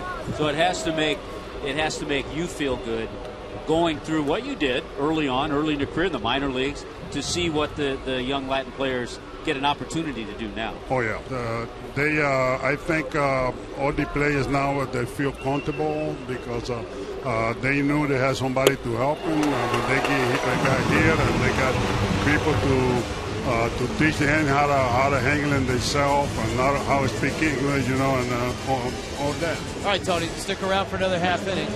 Ricky Nolasco just blew away the Nationals in the top of the sixth.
2011 and enjoy the best savings and benefits in the major leagues. Choose from a variety of plans, including full season, half season, and 10-game flex plans, and more. Season ticket plans start at just $85, so secure your seats. 1-877-Marlins. That's one of the most enjoyable things that, for me, when we went to Puerto Rico, was the music. These guys are great. In the stadium. It sounds good. Yeah, Huh? it sounds good. Rich Waltz along with Tommy Hutton. Tony Perez joins us now. Tony, you were on the last road trip. You were in the dugout in Cincinnati and St. Louis. And for the Marlins, a good trip. They won 4 of 7. They played some good baseball. Yeah, we play good, and the guys really want to play. They really want to win, and they know that what they have to do to win ball games. They started to learn that. What have you seen tonight, Tony, watching this right-hander, Jordan Zimmerman? Well, he's moving the ball around very well and keeping the ball down, and got also a little off balance. I think that's the success. But the last inning we start getting to it, and I think we will. Zimmerman has struck out 6. Ricky Nolasco has struck out 10 in this ball game. Wow. 12th time, Rich, in his career he's had a multi-strikeout game. Coughlin bounces it to short. Desmond throws across in time. Desmond, the young shortstop, who last year had a tough year defensively. He made 34 errors last year. And this year, not off to the best of starts. He's already made 8. Of course, double digits for Ricky. We remember the 16 he struck out in Atlanta a couple of years ago. Nolasco's at 87 pitches. Zimmerman at 75. And here is Bonifacio, who was 1 for 2. Tony, we've talked about the improvement we've seen in Bonifacio this year. Bonnie is doing great. Yeah. Now he used to try to run before he swing. He wasn't waiting on the pitch, and we tell him to stay there, hit, and then run. He don't need to cheat, to do any cheating when he's swinging. And now he's seeing the ball a little longer, and he got success. Bonifacio with a count 2-0. Andy Ramirez on deck. Marlins would love to get Gabby Sanchez to the plate as well here in the bottom of the 6th. Zimmerman misses up. We've also talked about the fact that Bonifacio's taking more pitches. He's more confident. He's more confident when he has 2 strikes. Well, he's playing almost every day now, and he's really confident. He's seeing the ball longer. That's why he's not swinging the bad pitches anymore. .380 on base percentage to start the night, and he's been on base 2 of 3 times. And here comes Hanley. And let's trot out Google Earth and find Hanley's home, Samara of the Dominican Republic. Everybody, Tony, has had a theory on Hanley with his struggles. What do you think? What I think is up in his head. I mean, he don't know how to get out of this. He never had this type of slump. I mean, he never been this long. And right now, he don't know. He tried to see the ball longer and trying to stay with the ball, but it's not working. Working sometime, and sometimes not working for him. He pulled off the ball. He's flied out to right. He's bounced to short. He has a hit in each of his last 3 games. Bonifacio away from first. Zimmerman busts him up and in with a fastball. Rich, I have a feeling. I could be totally wrong. We talk about Hanley, and when he maybe hits a couple of balls the other way, he'll come out of it. We've seen him do that, and he hasn't come out of it. I have a feeling just because a lot of it is in his head, if he were to get a big game-winning hit, a big home run, a big base hit, because it's almost like he hasn't felt a part of the club. Right. And if he were to do that, I think that would get him out of it. Bonifacio is running. Hanley is hitting. Lines it into right field. Bonifacio on his way to third. And he will get there. Andy Ramirez with a solid single to right center. The Marlins are set up nicely now with 1 out. And Gabby Sanchez coming to the plate. Not a game winner, but a great swing. Look at the backup slider. He let it come to him. He stayed back on it. That's a nice swing. And a lot of that was because Bonifacio was on the move. likes it. He had a couple good balls on the road, though, and didn't get any breaks. He had a couple balls pretty hard. Yeah, he was complaining about luck, hit everything out. Now, no one is throwing in the Nationals bullpen, not yet. So Jim Riggleman is out just to chat and maybe buy some time. Looks like Tyler Clippard and Sean Burnett are loosening up now. Saw a lot of those two in the first series that this club came into town. Tony, you must have appreciated the series that Gabby Sanchez had in St. Louis. Wow, he got a great series. I think because his mother and his dad was there. He tried to place him, but he got a great series in St. Louis. And he's in a spot now. We'll see what the Nationals do up the middle. Back for two will be Desmond and Espinoza. And also deep at third is Cora. So the Nationals are banking on a double play ground ball. And Gabby is looking for a ball to hit in the air. Yeah, he's trying to drive a ball. That's what he needs to do now. Some people make the argument, Tony, that RBIs happen just by accident and that everybody has the same approach on every at-bat. As one of the preeminent RBI guys in the game, what is your approach here as opposed to, say, if you're leading off an inning? Well, leading off an inning, I try to get a good pitch to hit and drive and the gap, and so I can get in a scoring position. But for a situation like now, first and third, I just try to drive that ball in the gap or somewhere. I don't try to hit the ball in the air, because you can hit a ball in the air and pop to first or second or third. I mean, that's the air too, but I want to drive the ball to the outfield. And I might hit a double or a triple and drop in 2 runs. Well said. 0-1. And I'll always remember, and Tony had it too, what Mike Lowell said about Gabby Sanchez. Remember when Mike was up here in the booth with us? He said he has the nose for the RBI. Yes, I like that RBI. I like the way Gabby approached when he got men on scoring position. He just trying to hit the ball hard somewhere and get a good pitch to hit. You've got speed on both corners here. Hanley at first, Bonifacio at third.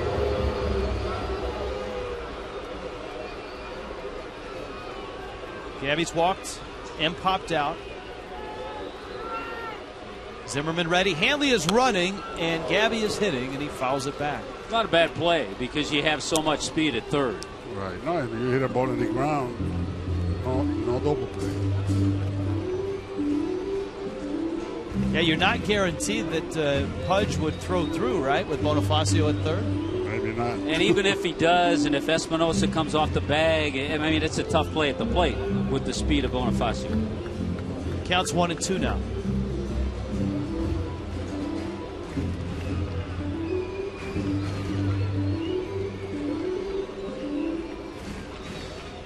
Jordan Zimmerman now is about to catch Ricky Nolasco in pitch count. This will be pitch number 86. Nolasco's at 87. Gabby dumps it left center field. Base hit. Game is tied. Hanley got hung up and gets back. A nose for the RBI. Sniffs out number 17 on the season. Actually, Hanley got a pretty good jump and was thinking about going to third, but it was charged pretty well out there in center field by Hairston. He gets jammed, but he gets the job done. A strike out there doesn't do you any good. He makes contact, and Hairston charged him really well because Hanley was thinking about third. Yeah, Gabby just trying to put the ball in play, and he did. You don't have to hit it hard. You just place it. Well, Mike Stanton hasn't hit it at all tonight. He has struck out twice against Zimmerman. Well, they don't try to give him nothing comfortable to hit. I mean, they pitch him away, they pitch him in, and they just trying to pull the ball. He's seen 7 pitches, Rich. They've all been strikes. His 2 strikeouts, he's thrown 3 pitches each time.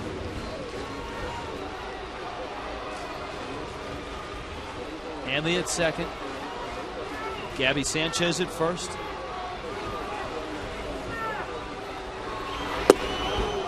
And that slider on the outside part or off the plate has been the pitch that Stanton just can't lay off. And remember, when he struck him out in the first inning, he elevated a fastball, got him to chase a high fastball. So now he's seen 8 pitches and 8 strikes. So with 2 breaking balls outside, does he throw the 4-seamer up? See if Pudge goes up with the target.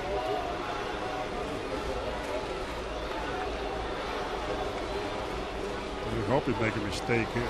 Yeah, I think they're that's what you're looking for. They're contemplating what to do right now as well.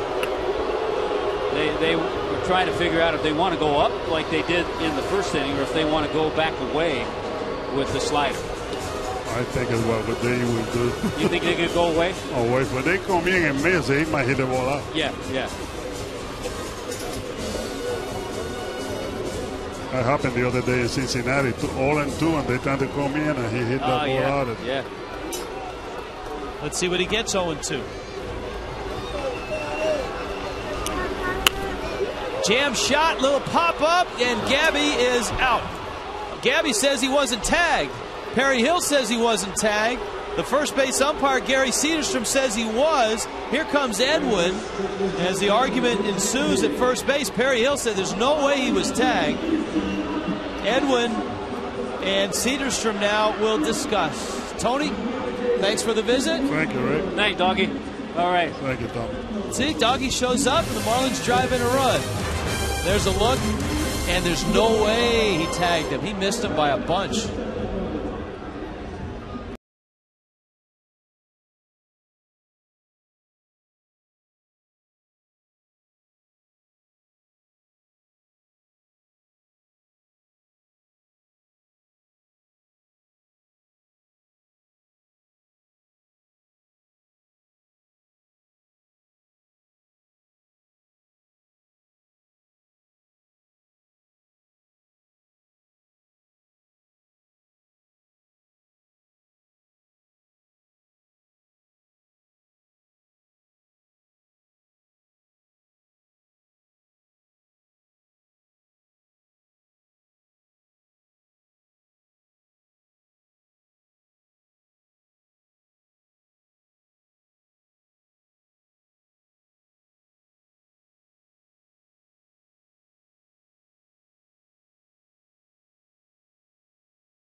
Saw going to break. A look Adam LaRoche trying to tag Gabby Sanchez. Now you saw the first base umpire Gary Cedarstrom. Here's a look in Foxmo. And he missed him by a good deal. Yeah, and Foxmo you can clearly see. Of course, Cedarstrom doesn't have Foxmo, and he called it a double play, called him out. But we do have Anibal Sanchez, who joins us now from the Marlins bullpen. Anibal. Yeah, how you doing? ¿Qué tal? Good. Yeah. Bien aquí. Yeah, mi español es muy mal. Lo siento. I think it's better than my English. No, you are getting very good. I try. Let's talk about growing up in Venezuela. Yeah. We were talking about all the great Venezuelan shortstops, Concepcion, Vizquel, Ozzie Guillen. Were your heroes growing up shortstops or pitchers? Yeah, when I was a little, I follow a lot of. He still play. He's on Vizquel because I played that position when I was a kid. Were you a good shortstop? I was a good arm, so when I was a kid, I played every position when in that's little league. But I was a good player. I represent my state a couple times. I never represent my country, but I represent my state a couple times. Great players in Maracay. Miguel Cabrera. We just saw the reliever in St. Louis, Eduardo Sanchez from Maracay. Yeah. I don't know this guy, but from Maracay is a lot of players. Martin Prado, Bo Abreu, Jose Guillen, Carlos Guillen, Miguel Cabrera. It's a lot of players from Maracay. Maracay, a big city? Yeah. And it's on the center for the country. It's next to the Caracas, is the capital, and Valencia is a big city. Chris Coughlin with a dive. It gets by him, and racing for second is Jerry Hairston. And so the Nationals open with Hairston at second base with a double in a 2-2 game in the seventh. The one guy who's given Ricky Nolasco lots of trouble. This is Hairston's third hit, just out of the reach. You have to be real careful in a tie game late in the game on this play. Foxmo shows you Coughlin almost gets there, got a piece of it to slow it up. If it gets by him and goes all the way to the wall, Hairston's at third or maybe all the way around the bases. Hey, Anibal, how about other sports when you were growing up? Did you play other sports? I play a lot of sport when I was a kid. I'm a swimmer. I play football. So soccer for us. I play ping pong. Yeah. I play basketball. I like Michael Jordan when I'm with my age too. So Michael Jordan was a hero of yours. Yeah. All right, here's Desmond, and let's see what he does. You've got Matt Stairs on deck. Desmond squares. And he goes after it and misses. The Marlins had a wheel play on with Hanley going to third. Yeah, and because of that, no one's at second base because Infante has to cover first and Hanley racing over to third. So Infante can really get off the bag and no chance for a pickoff throw by John Buck. Let's see what the Nationals do and if the Marlins have the wheel play on again. Desmond squares. Wheel play is on. Buck has it. Waits for Infante and makes the play. Nicely done. But the Nationals have a runner 90 feet away and one of the best pinch hitters in the game, the most prolific pinch hitters in the game, Matt Stairs, coming to the plates. Sanchi, Ricky Nolasco throwing well tonight. What have you seen from Ricky tonight? Yeah, I saw for him he threw a lot of try. The first pitch for his try, that's going to help. Not just him, every pitch they can do that. He threw the split today, working good on the down the zone, especially for the lefty. He got really good pitch today. The curve he's working a lot. He threw a lot of today. I think he threw hard at the beginning of the season. Does watching him, Anibal, help you in your start? Because you start the third game of this series. Does watching him work to some of these hitters help you? Yeah, we got almost the same stuff. And I watch him a lot when he pitched. When we want to pitch to the same team. He's right now 2 games ahead of me. But yeah, I just check what kind of pitch he throw, how the other team meets any pitch he throw, especially on the count with the running score position. Like right now, I try to learn it a lot just for what I can do when I pitch. First pitch changeup was a good pitch to Stairs. Yeah, remember that one. Here's the 0-1. Yeah, I faced that guy a couple of times. Yeah. He hit it good, but just front to the left fielder. He's aggressive. Yeah, he's really aggressive. He got big swing too. 1 ball, 1 strike, 1 out, 2-2 game, 7th inning. Nolasco against Matt Stairs. Stairs pulls a breaking ball. How's your preparation, Anibal, like today? What was your preparation for your start in this series? What did you do today? Especially not just today. Especially I started working on my bullpen.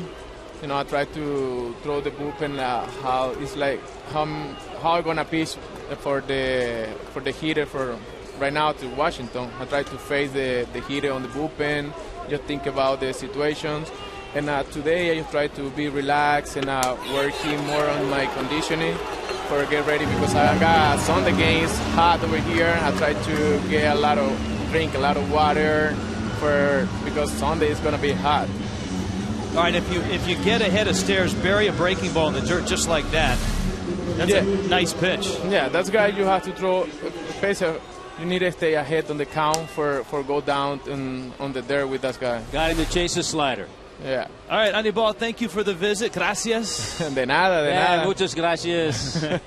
And we'll see you tomorrow. Okay. Next time we're going to speak in Spanish. En español. Sí, claro. Amigo. All right, man. Buenas tardes. All right. Buenas noches. Buenas noches. Fastball from Nolasco. Misses up. You still got a good hitter here, Tommy, and Danny Espinosa, even though he's 0 for 3. Nolasco approaching 100 pitches now. Hairston 90 feet away in a tie game with 2 outs in the 7th. This will be a nice momentum boost for the Marlins, for the offense, if Ricky can wiggle out of this inning and leave the runner at third base. 11 strikeouts for Ricky Nolasco.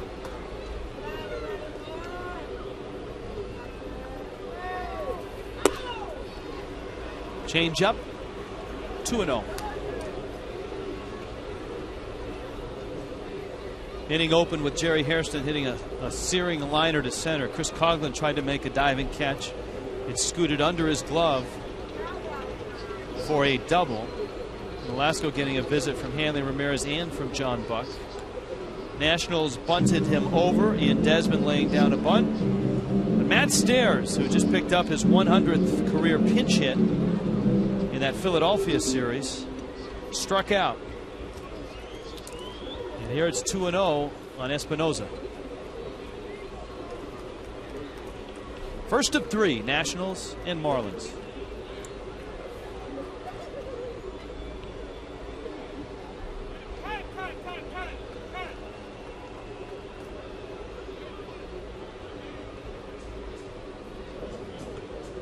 Fielding Colbreth, the home plate umpire, making sure everyone's on the same page. 2-0 coming.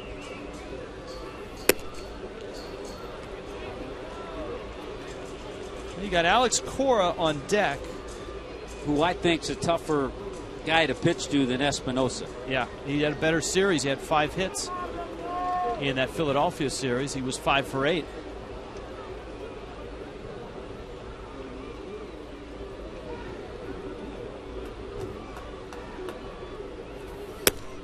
Lost him. And it almost looked like the Marlins were pitching around him. Maybe it was once they fell behind him. Yeah, because it's only the second walk for Ricky. We've talked about how he works it, and that could be the case because now Edwin's going to make a move. He has a lefty and a righty in the bullpen. So we'll see. I don't know if he's going to make the move, but we'll see. He's going to go and check on Ricky to see how he feels. To talk about Cora. Cora's going to make contact. You know that. Well, you do have some right-handed bats in there if you countered with the lefty. You got Ramos, Morse, and Brian Bixler. And Alex Cora, a little bit of history against Ricky Nolasco. 5 for 14 against Ricky. So with 2 outs now,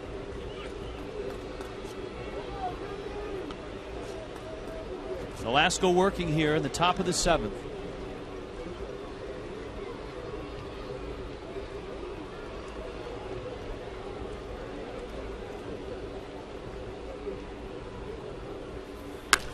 Ground ball, diving stop. Gabby Sanchez. Pick it, Gabby Sanchez. Nicely done. And Nolasco gets through the 7th. This game's still tied. 2-2. Thanks to a tremendous play by Gabby.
Here's our game summary. I got the music going, everything, Rich. I'm ready for it. Ricky Nolasco dealing 11 strikeouts so far in his 7 innings. How about in the 2nd inning, Jerry Harrison with an RBI double. That puts the Nationals on the scoreboard. In the 4th inning, they get their 2nd run. Ian Desmond with a sac fly. All of a sudden, the Nats had a 2-0 lead. Omar Infante in the 5th inning. He gets a sac fly, got a good pitch to drive into center field. Made it a 2-1 ball game. Gabby Sanchez in the 6th. An RBI base hit. Clutch situation. Not to mention he made a great play last inning to get Ricky Nolasco out of a jam. Jordan Zimmerman's out of the game. He worked 6 solid innings. 2-2 tie. Bottom of the 7th. Great music. We're having a good time. And here's the tremendous play by Gabby Sanchez in Foxmo. Tommy, in the offseason, everybody focused on Perry Hill's arrival and how much he would help the infielders, including Gabby Sanchez. Sanchez took it upon himself to change his training regimen. He went to a gym exclusively for agility, and he did an enormous amount of agility drills, and that has really shown up this year. Absolutely. Absolutely. Wouldn't be a Nationals game if Tyler Clippard didn't make an appearance. Well, we see him all the time, and we know he has good stuff, and he's part of that good bullpen that the Nationals have. Dobbs swinging at the 0-1 pitch, and the count is 0-2. A little bit of everything. Fastballs, curveballs, changeup, very good changeup, and a very good ERA. Look at that, 21 strikeouts, 7 walks, not to mention a tough delivery to pick up.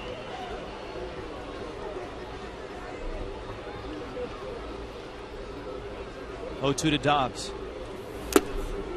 And Clippard just threw it by him at 94. Let's check in with Allison Williams. Allie? Guys, I'm hanging out with the Marlins Pachanga Band, providing the fans some beats and music. It's part of Hispanic Heritage Night. Of course, it's also a Fiesta Friday, so they're here for every home game on Friday nights. David Luca is the band director. David, explain for gringos like myself, what makes a band a Pachanga band? The Pachanga is the rhythm and instrumentation that we use, a lot of percussion, some horns, but it's mainly a beat. It's a rhythm that we use to do the different type of songs and try to keep the people entertained here and cheer up for the Marlins, you know, keep them going, and you know, it's kind of like a pep, you know, pep for them, you know. Like a pep band a little bit. Exactly. But the Pachanga is very Latin, you know, it's something very from the Caribbeans. We got a mix of different musicians here from Cuba, Chile, Puerto Rico, Colombians. We got so that makes a good flavor to it. All right, now I know you usually play when the Marlins get a hit or make an out. We'll see if John Buck can get a hit here, but can you play a little bit for us in the meantime? Are we allowed to, or do we need to wait? We got to wait until we'll wait. He's out or he hits. All right, well, hopefully when he gets a hit, and then when he does, we'll come back here, and I'm gonna try my hand at the Pachanga. Pachanga, thank you, the Pachanga band. Hopefully I can play better than I can say it. To play too. Yes. All right, we'll see how Buck does, guys. Part of the Pachanga. All right, we'll wait for that. Here's the 1-1. Buck swings and misses, and it's 1-2. No Pachanga during play. It's in the rule book. It's in the rule books. 5.01. I hope Allison tells them that those guys are keeping us going. I mean, they're right down below us, so we love it in between innings. Tyler Clippard in relief of Jordan Zimmerman. 6 solid innings from Zimmerman. He would strike out 6 and walk only 2. That one's back into the Pachanga band. So if John Buck goes deep, we can call it a Pachanga home run. A Pachanga home run. That's right. That's the universal word for home run. Cookie Rojas gave us baseball lingo in Espanol before the ball game. Counts 1-2. Buck has had some healthy cuts. He's doubled and struck out. And that was just a good hard fastball by Clippard. He has struck out Dobbs and Buck. Coors Light freeze cam time. Let's freeze something. Oh yeah, a John Buck double. Lance Nix just missed it.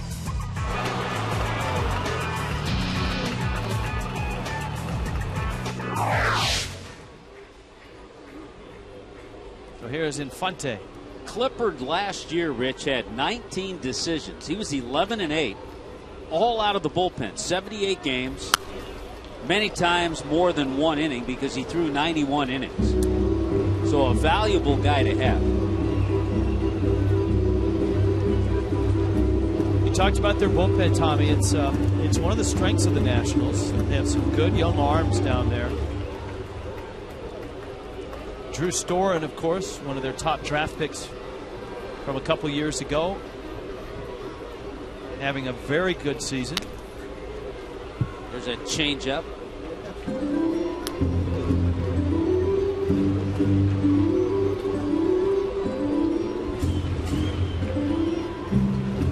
Clay Hensley in his spot, ready for the 8th. Velasco's spot is on deck. Scott Cousins is standing there now. But Clippard has struck out the first 2. And he strikes out Infante. Wow. It's the second time a national pitcher has struck out the side. Take it away, guys. All right, guys, here's my debut as a member of the Pachenga band.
Along with Tommy Hutton, Allison Williams, and the Pachenga Band. I'm happy it was Allison and not Craig. Let me put it that way. All right, the new Marlins ballpark is almost here. Feel the buzz, the adrenaline, the energy. It's a state-of-the-art venue unlike any other, with a retractable roof for air-conditioned comfort, all overlooking downtown Miami. The new Marlins ballpark opening next spring. Catch the excitement. 1-877-411-2012. Good ball game here tonight to open up this 3-game series. 2-2 Nationals and Marlins. Clay Hensley delivers. A little low to Jason Worth. It's the battle of the bullpens now. Hensley the first out of the Marlins pen after 7 very nice innings from Ricky Nolasco. And Rich, it was an area on the road trip that had a few bumps. The bullpen. The first 3 weeks or so of the season, the bullpen was fantastic. And there were a few glitches on the road. So it's time for the bullpen to get themselves back in the groove they were in. And it's always tougher. I've always thought bullpen guys and part-time players, same thing. It's hard because a starter, he can go out if he has a little trouble in 1 inning. He can work his way out of it. Bullpen guy, he gets that 1 inning, and that's one of the problems that Hensley's had, has been his control. Hensley on 4 pitches walks Worth. Now Lance Nix is coming up. Edwin Rodriguez has a pair of arms ready in the bullpen. Randy Choate and Ryan Webb. Of course, Hensley gave up that home run to Daniel Descalso in St. Louis. Hensley now on the year 8 walks and 6 strikeouts. He usually has a much better ratio, strikeouts to walks.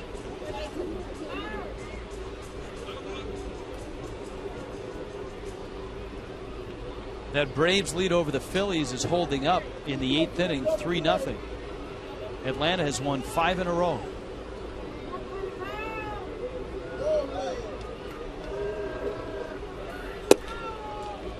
Hensley misses down. So he hasn't thrown a strike yet.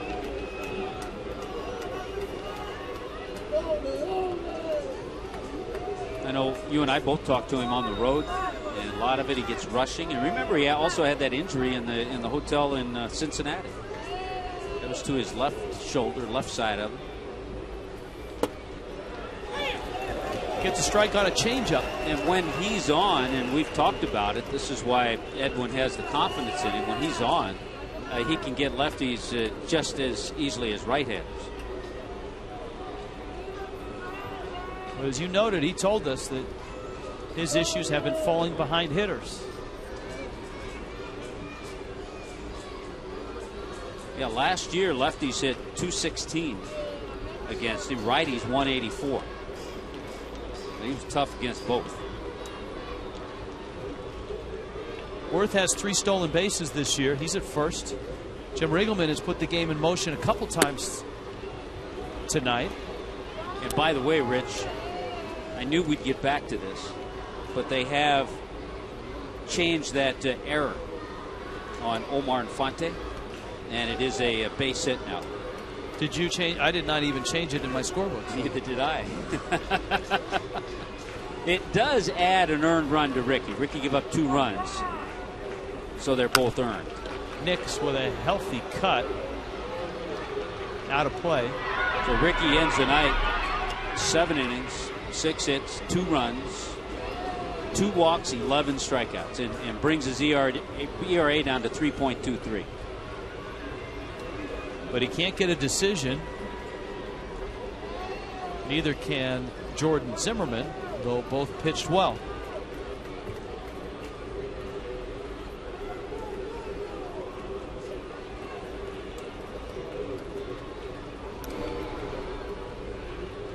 Worth is back with a dive. Derek Lowe for 6 innings, and the Braves bullpen into the 8th. Phillies have just 2 hits and don't have a run.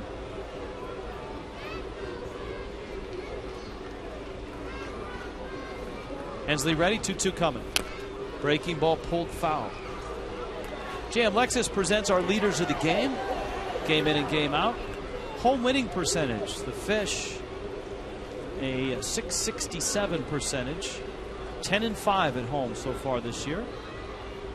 JM Lexus, price made us #1. Click jmlexus.com. And Rich, you brought it up. Worth, you have to be careful. Over the last 3 years for Jason Worth, 53 steals. He's been caught just 7 times. So Hensley trying to keep him close.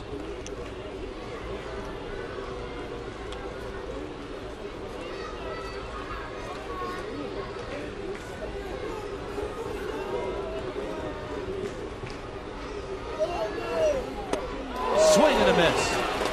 Well, Hensley, who fell behind, comes back and strikes out Nix. Time now for our defensive play of the game, brought to you by Home Depot. With runners at the corners and 2 outs, Gabby Sanchez, a run-scoring stab. Look at that. Espinosa thought it was going to hit him. He's jumping out of the way. Hensley exits. You've got LaRoche coming up, and that would be Randy Choate coming in. 2-2 game. Maroney called to the pen. When you need a car, truck or van, who you gonna call? Maroney!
10-time All-Star in the Hall of Fame. You heard Tony Perez talking about facing Marichal out of Laguna Verde in the Dominican Republic.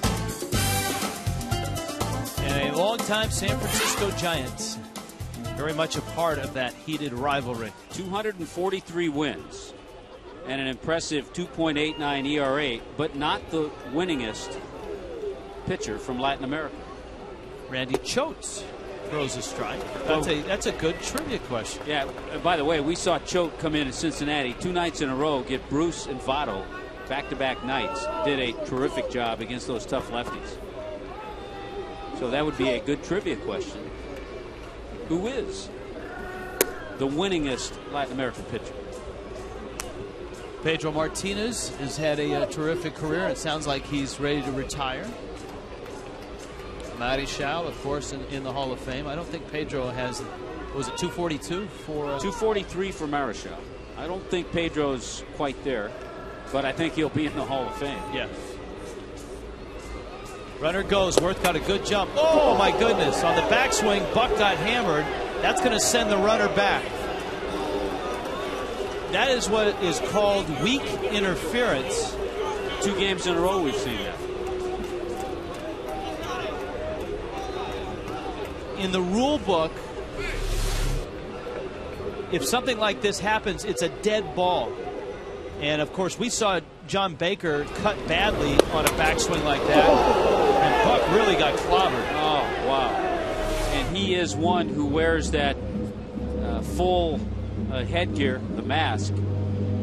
And it got a good piece of that.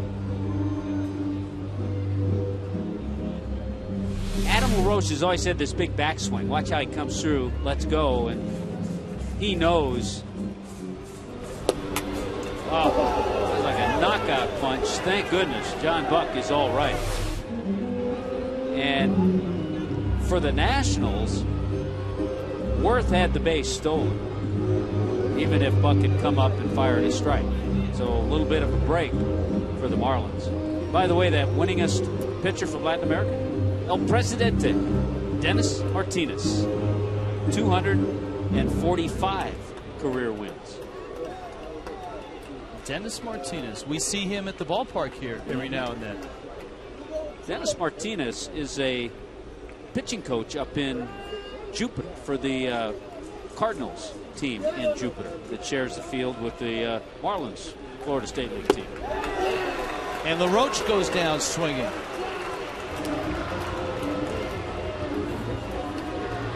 So Randy Choate, mission accomplished. Edwin is on his way out. Perry Hill had some last-minute instructions. I'm sure he wants Edwin to pass along to one of his infielders. Well, I tell you what, Randy Choate is doing everything that you wanted him to do, getting lefties out. Rudy called to the pen. Truck or van. Who you gonna call?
Hensley a walk to Worth, a strikeout of Nix. With LaRoche coming up, Edwin went with his lefty specialist. Choke got the strikeout, and now with Pudge up, Ryan Webb comes out of the bullpen as the Marlins try to mix and match their way through the 8th. Yeah, and talking about the mixing and matching, you and I had a little talk between innings, and we both agreed that if Hensley had not walked Jason Worth, let's say he had gotten Worth out and then struck out Nix, he probably would have at least had the opportunity to finish the 8th inning. But because of the walk and a little bit of wildness, Edwin decided to go to the bullpen, and now he has Webb out there trying to get Pudge with a runner at first. Again, keep your eye on Worth. Webb is not the quickest to the plate, and Worth has a good-sized lead. He's running on the first pitch, swing and a miss, and Buck can't come up with it, and there was no way he was going to throw Worth out anyways. Yeah, big jump. Tremendous success rate over the last 3 years, and as we've given you the information on that, a lot of that has to do with Davey Lopes and his work with Jason Worth in Philadelphia.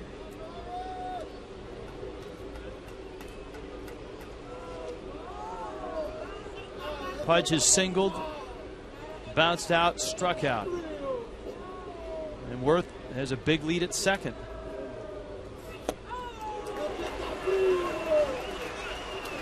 Oh, 0-2 quickly. Now's a chance to make a pitch. Ryan Webb's made a couple of good ones to get ahead 0-2. Now let's see if he can put away Pudge.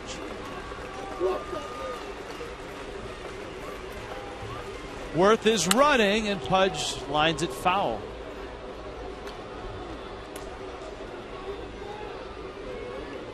A couple of ex-teammates there for a minute, having a quick word. Greg Dobbs and Jason Worth. Big part of their World Series championship, those two guys.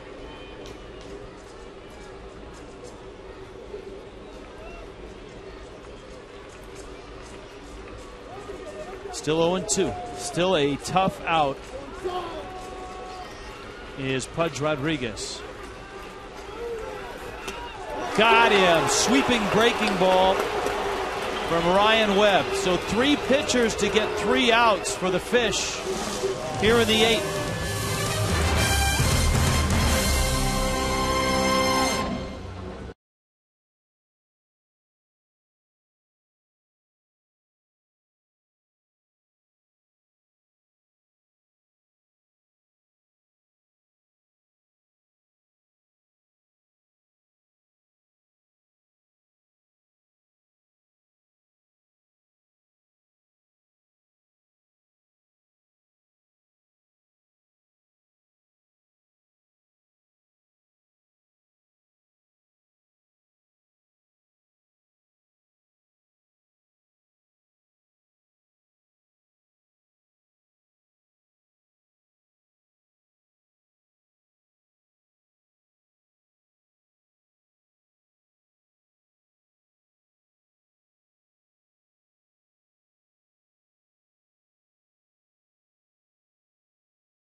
John Buck, Ryan Webb going over that last hitter. Our Tickets of America poll tonight.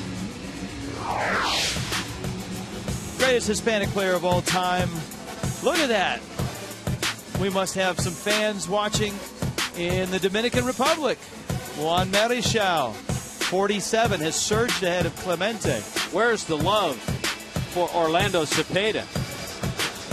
Cha-cha. Yesterday you were bitter that Tamales was so far behind. Just a little love for Orlando Cepeda. I think Clemente's got to win that.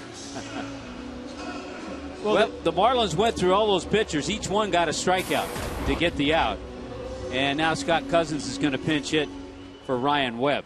That's the good news. The bad news is the pitcher spot is up, and the Marlins are already 3 deep in their bullpen in a 2-2 game in the 8th.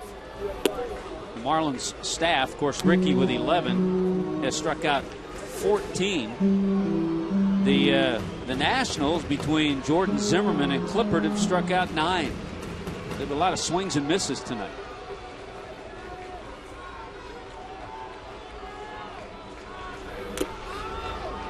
That one is fouled back into the glove. Remember, we told you to keep your eye on Albert Pujols because it looked like he was starting to get hot. Pujols has driven in 3 runs, and the Cardinals have a 6-0 lead over Milwaukee.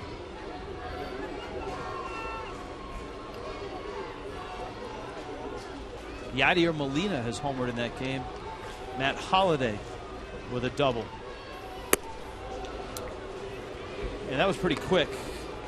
Tyler Clippard is blowing gas right now. He has struck out all 4 that he's faced. To get behind-the-scenes information, follow us at FS Marlins on Twitter. Sign up today at twitter.com/FS Marlins. Tommy Hutton out of control on Twitter today, tweeting a photo of his game day haircut. Visit to the barber. I should say stylist, I think. He would be offended. Anthony would be offended if I said barber. My stylist. Nice. Chris Coughlin 0 for 3. Clippard's been dominant.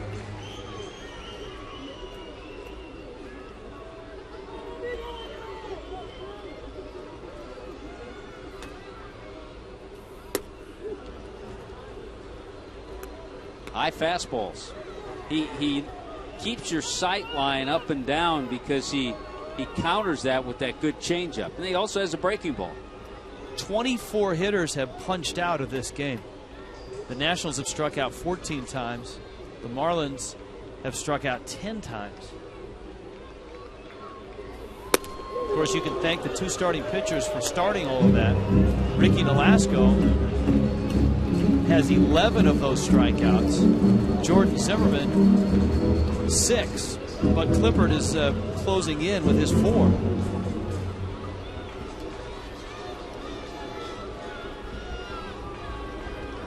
Two-one.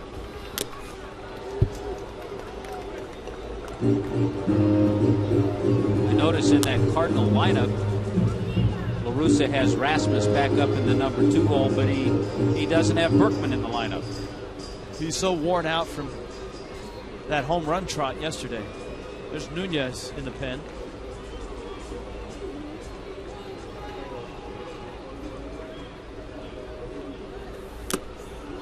And Coughlin goes down. Wow. That's 5 in a row that Clippard has struck out. Yeah, the Marlins bullpen's still in pretty good shape, so if the game remains tied, we'll see Leo Nunez, and we've seen that when you're at home. You can get away with that. And you have Brian Sanchez, you have Mujica, you have Mike Dunn. The bullpen's still in pretty good shape.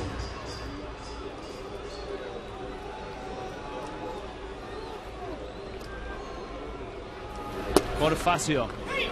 Clippard floats in a changeup at 81.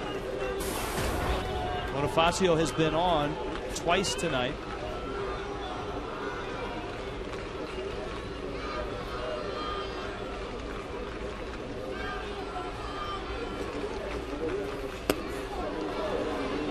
And there's the cambio. Back to back. 1-2.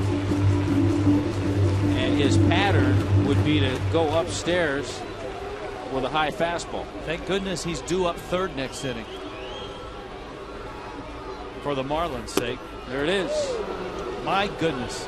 Tyler Clippard comes in, and in 2 innings, he strikes out every hitter he faced.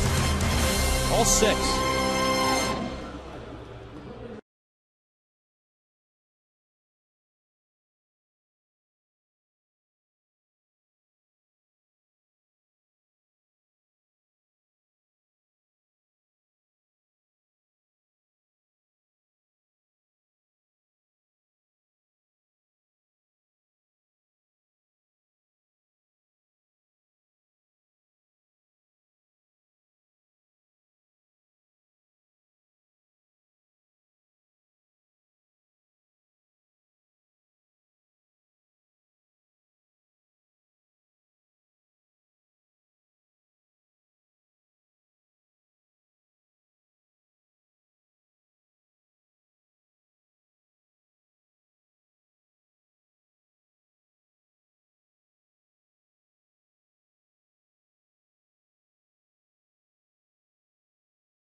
Conga band has been going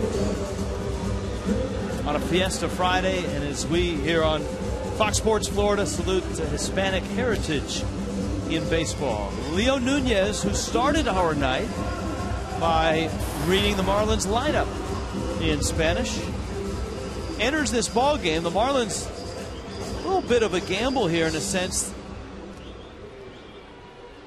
You've got Hensley, Choate, and Webb who have already worked.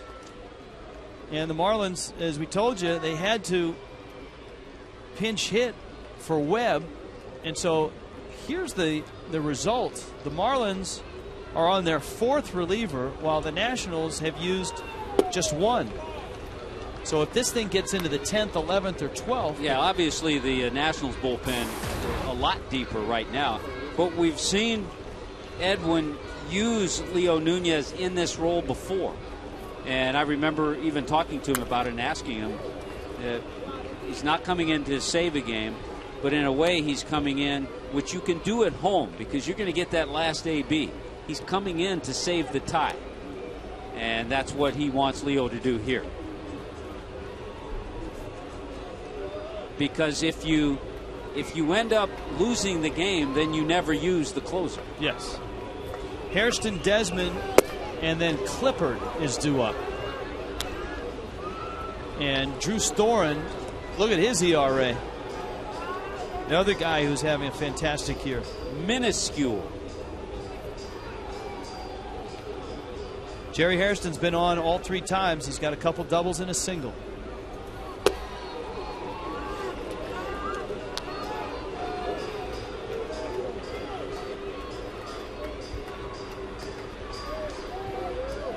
Nunez on Fox Tracks.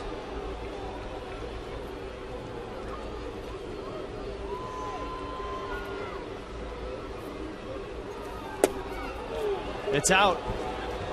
He loses him. And now the Nationals will try to scratch out a run here in the 9th. Well, so far, when Edwin went to Clay Hensley in the 8th inning, he walked the leadoff man.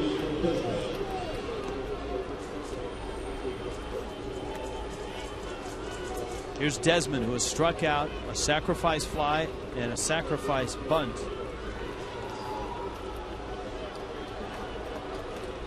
Runner goes. Hit and run, ball in the air. Stanton lines it up and makes the catch. And I think the Marlins are fortunate that Desmond made contact because Hairston had a big jump and it looked like he had the bag stolen. The Nationals are aggressive tonight. I think it's the 3rd time they've had a hit and run on. They've stolen a base, and each time they've gotten huge jumps. The Marlins are going to have to be real careful and check the runners, try to be a little quicker to the plate. Rickleman has his team running. So in the pitcher spot,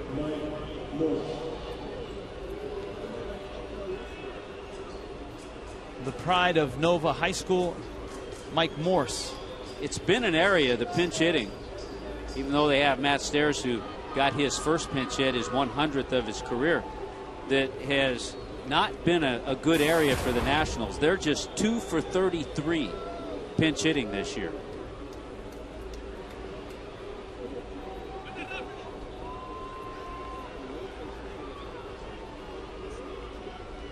The good news is that Tyler Clippard's out of the game. Clippard struck out all 6 that he faced.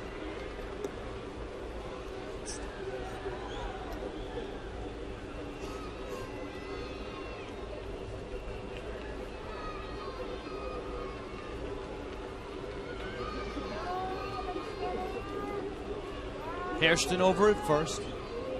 You saw the jump that he got on the hit and run.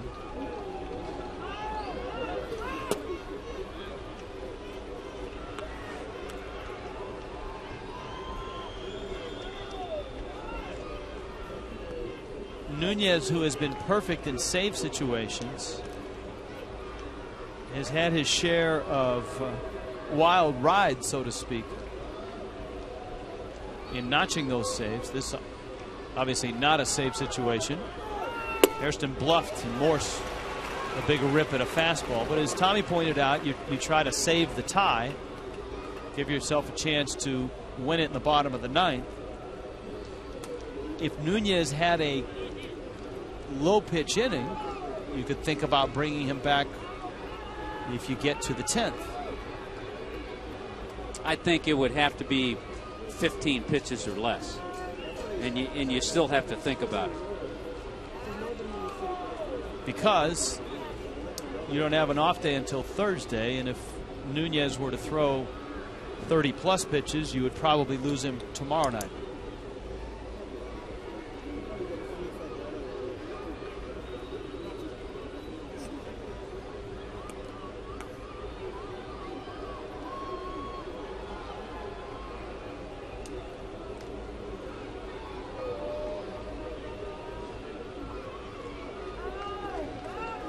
One.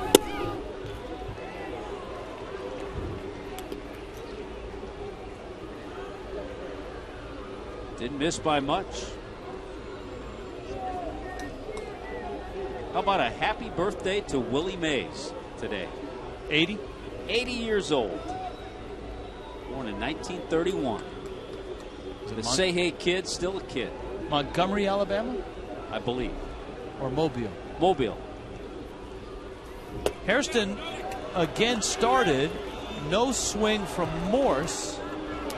And it's 3-1.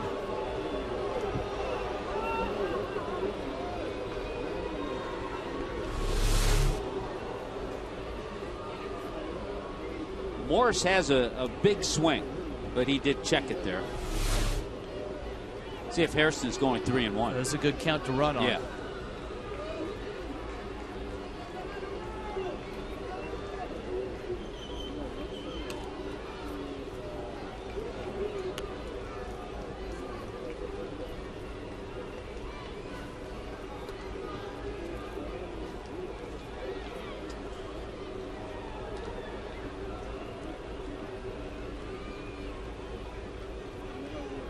He's running. Fouled. Boy, Buck has been beat up tonight. He got conked in the head on the LaRoche backswing. Takes a foul tip there. 3-2. He had what might have been a big faux pas early in the game in that squeeze play that went awry. Not a term you hear in baseball often. Faux pas. Faux pas. Usually screw up or. Well, I was thinking along those lines.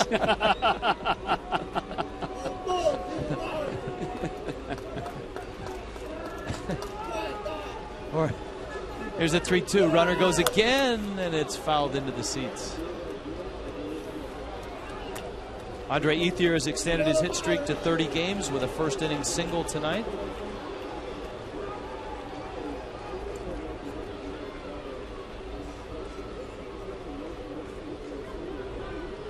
Phillies have assigned Chase Utley to an extended spring camp. Those are some of the headlines around baseball. Here tonight, the Marlins and the Nationals have played a tight game, a 2-2 game. Hairston not moving. Swing and a miss. Well, he just blew him away with a high fastball. That's what you try to do to a guy with a big swing. If you can crowd him with that heat, go up there, he can't get to it. Good pitch by Leo, and probably a good decision to not have Hairston running, because if he was running there and didn't get a good jump, he may have been thrown out. But don't count him out yet. He may be running here with 2 outs. 27 strikeouts in the game tonight, most in a 9-inning game this season in the major leagues. For 2 teams combined. Yeah. And we're not done yet. Not done yet. Guys are still firing. Hairston away from first. Slow tapper. Gabby waits, gathers it in, and the Marlins will try to walk off here in the bottom of the 9th. Mission accomplished by Leo Nunez. Hanley Ramirez leads it off. Gabby Sanchez and Mike Stanton to follow.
By Marooney, South Florida. When you need a car, truck, or van, who are you going to call? 1-877-MAROONEY. By Checkers, Little Place, Big Taste. And by Xfinity, your home for the most live sports.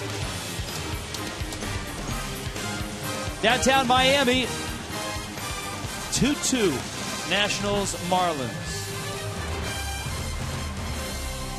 Another one of the good young arms out of the Nationals bullpen.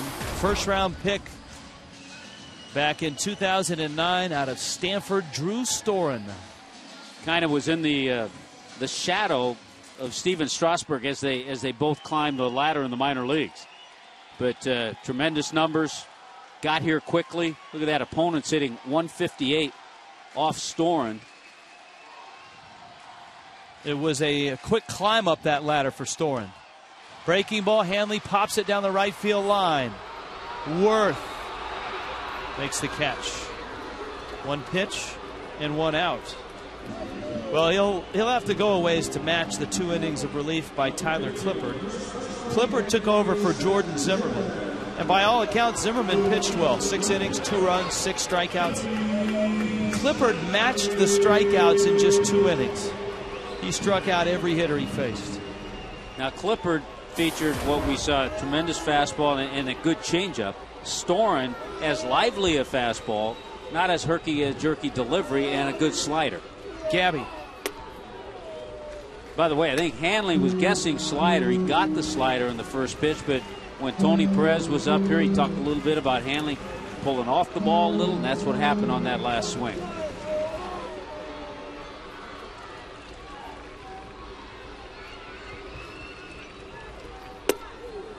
Slider for a strike.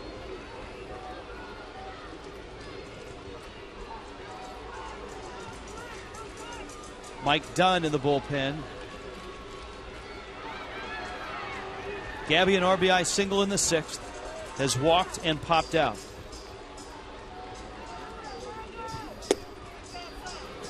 You could hear home plate umpire fielding cool breath, saying that's outside.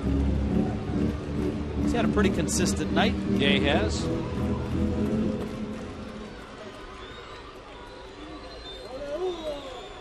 The Braves shutout of the Phillies is complete, 5-0. Atlanta has won 6 in a row.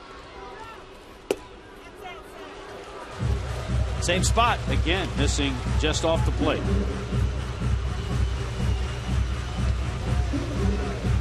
Mike Stanton waits on deck.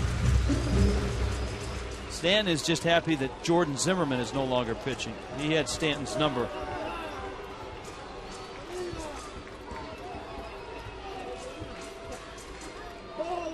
(3-1). Gabby was trying to end it with that swing. Pudge. Good work by the RoboCam on the screen, following Pudge behind the plate. And Storen has come in and recorded 2 quick outs. But the other development taking place in that game in St. Louis, Jaime Garcia has gone 7 no-hit innings and has thrown just 76 pitches. Stanton 0 for 3.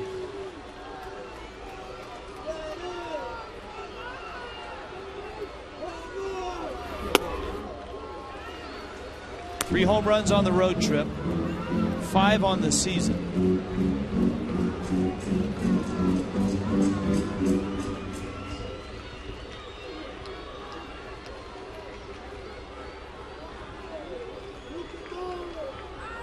It's like he's going to get a fastball.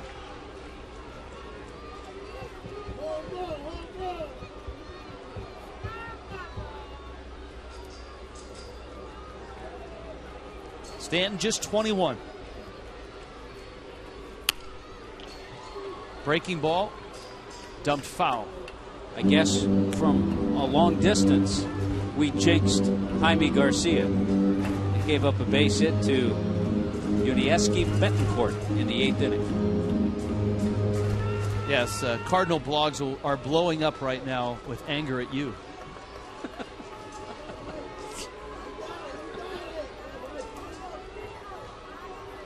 Here's the 1-1.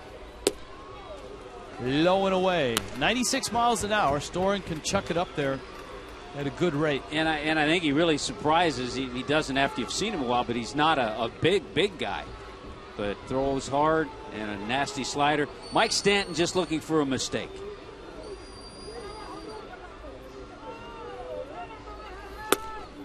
Fastball up, and it's 3-1.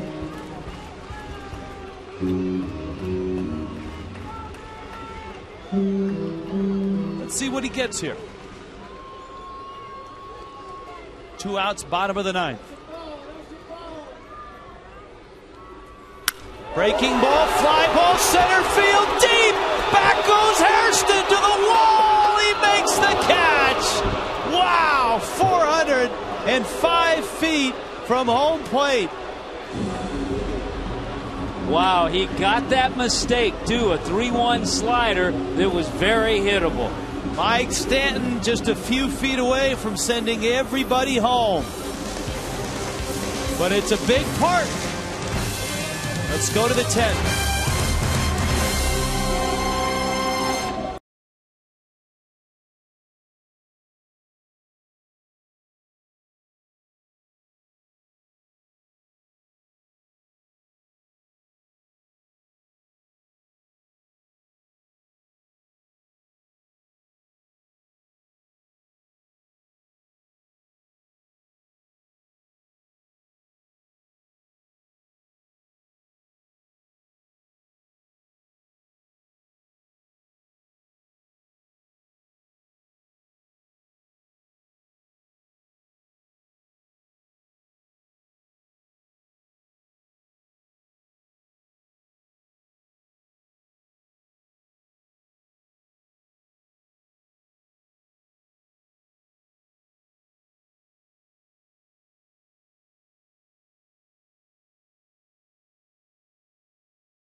Beef jerky all season long in extra innings.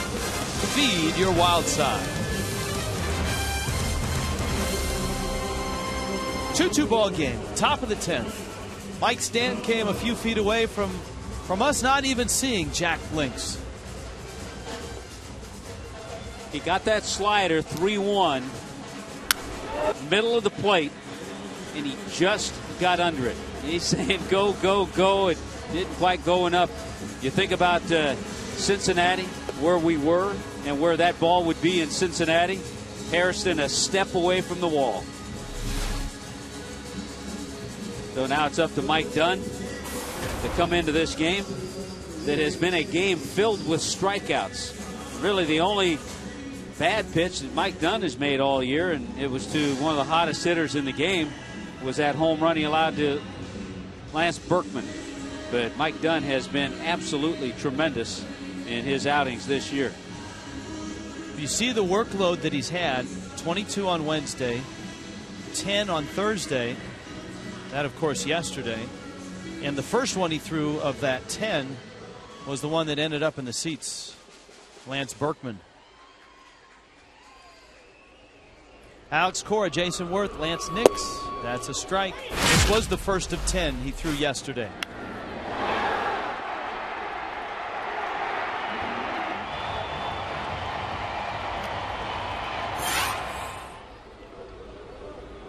Oh, 1 pitch. There are many times in a situation like this you have to really hard to defend Alex Cora. He'll try to slap a bunt. He'll try to drag a bunt because he knows it's important for him to get on the base. 2 strikes on him, though. That eliminates that bunting possibility. Marlins have gone very deep in their bullpen. 0-2. Slapped foul. Ricky Nolasco went 7 splendid innings, striking out 11.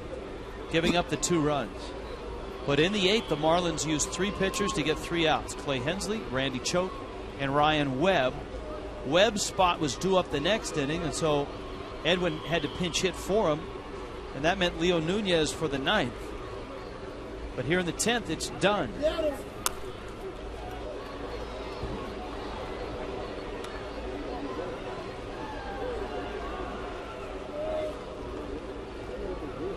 Right now, Cora just in a defensive mode at the plate. Nationals, on the other hand, have gone to Tyler Clippard and Drew Storen for their 3 innings of relief. Cora in the 2 spot in the lineup tonight. Beautiful pitch. Dunn gets him. And here comes Jason Worth. Slider right on the outer part of the plate. 16th strikeout recorded by the Marlins staff tonight. Marlins have Edward Mujica and Brian Sanchez in reserve.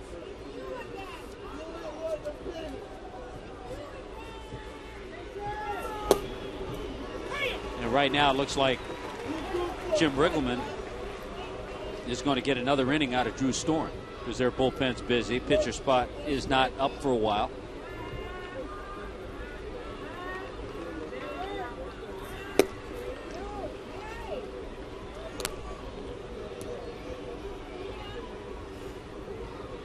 Last night the Nationals lost 7-3. 4 relievers worked for the Nationals. Clippard and Storen did not.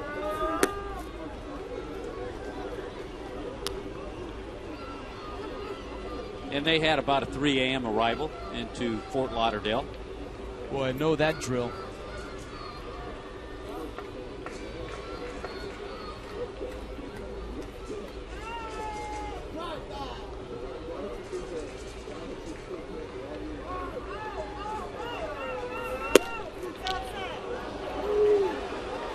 Missed away.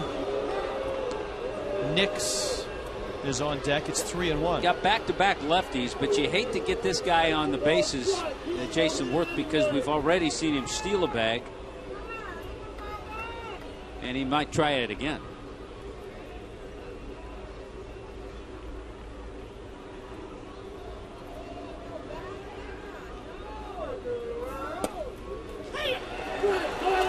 Count full. Got the 3-1 slider.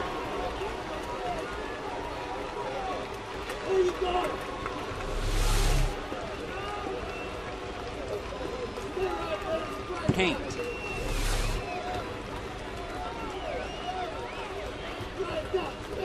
Now the 3-2.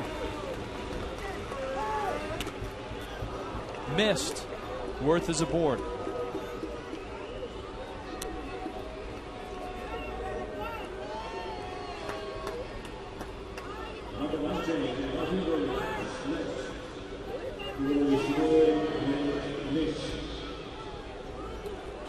Here comes Nix now. 3 strikeouts.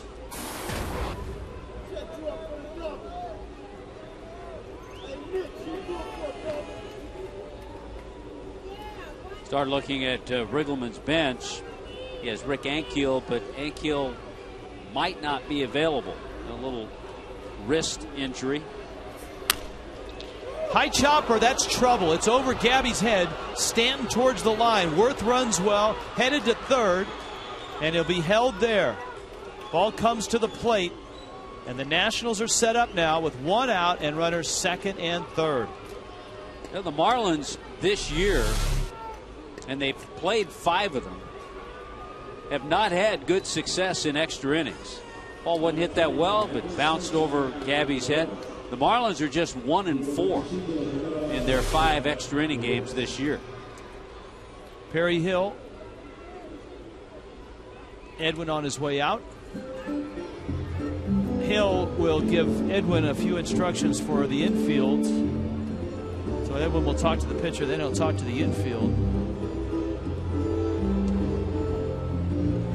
Got LaRoche here. And Pudge is on deck, and this is a point where the Marlins can't mix and match because they've already done that. That's the chance that Edwin took, and he knew it because he knew the pitcher spot was coming up. That's the chance he took in that 8th inning when he used 3 pitchers, Hensley, Choate, and Webb, because he knew he was going to have to pinch hit for Webb.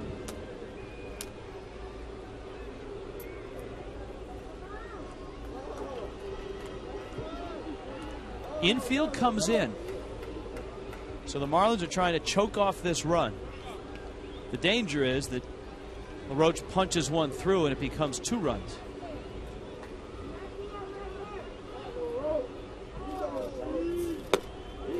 What you hope for, and that's a good start, you hope for the strikeout. Good slider by Mike Dunn. LaRoche's base hit was that tapper up the middle.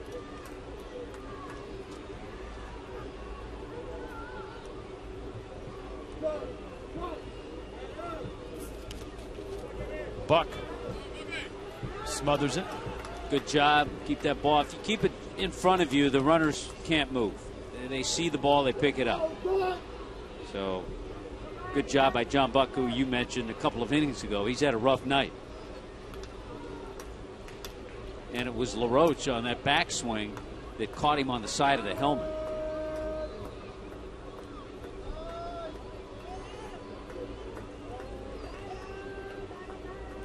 Done. 2nd and 3rd.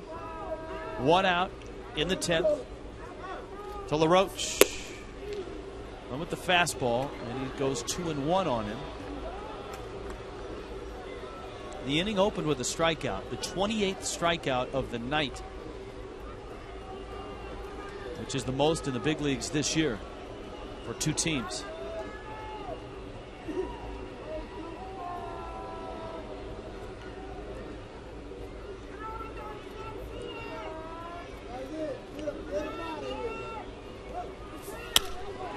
To left, and that's deep enough.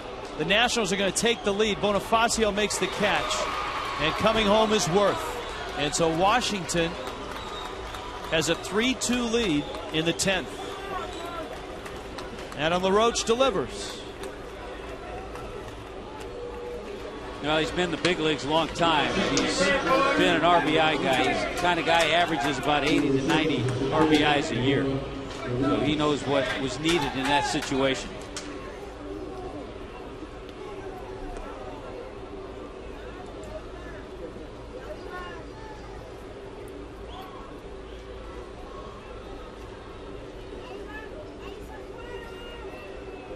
Now Ivan Rodriguez. Pudge tonight 1 for 4. He's punched out his last 2 times. You still have Nix out at second.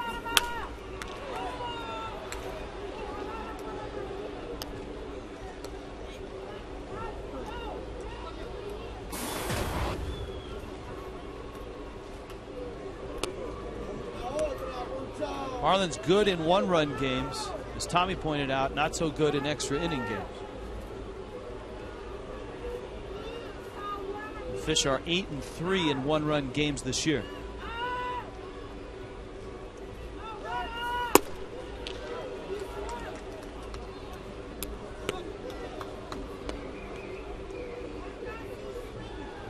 The 3-game series with the Nationals early this year, right after that Mets series that opened the season, 2 of those games were extra innings. One a 3-2 Marlins win, the other a 5-3 Marlins loss. Marlins took 2 of 3 in that series. You saw that that pitch chart with Dunn. This is the 3rd day in a row that he's worked. And he's already at 33 pitches. So if he loses Pudge, there comes a point where you can't keep him out there. And Mujica's getting loose. Yeah, especially with Jerry Hairston coming up, because Hairston's been their hottest hitter tonight, right-handed hitter.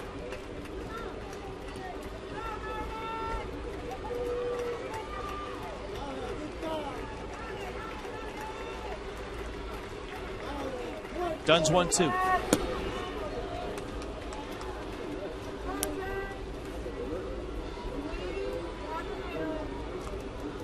Run across and a 3-2 lead for the Nationals. Also one of those games of that series, the first game, that 10-inning 3-2 win by the Marlins, was a Drew Storen loss. Dunn trying to get to the bottom of the 10th and keep it at just a 1-run deficit. And he misses out with a breaking ball. Now he's 3-2. There's the work chart.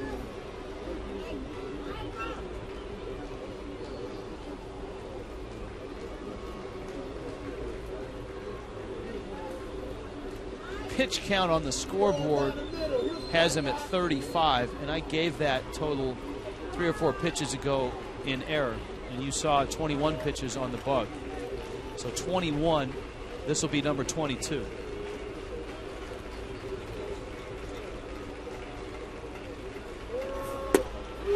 Struck him out, and Pudge doesn't like that. He said, all right, I better get that in the bottom of the 10th. Marlins are down a run and have work to do.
Your wild side.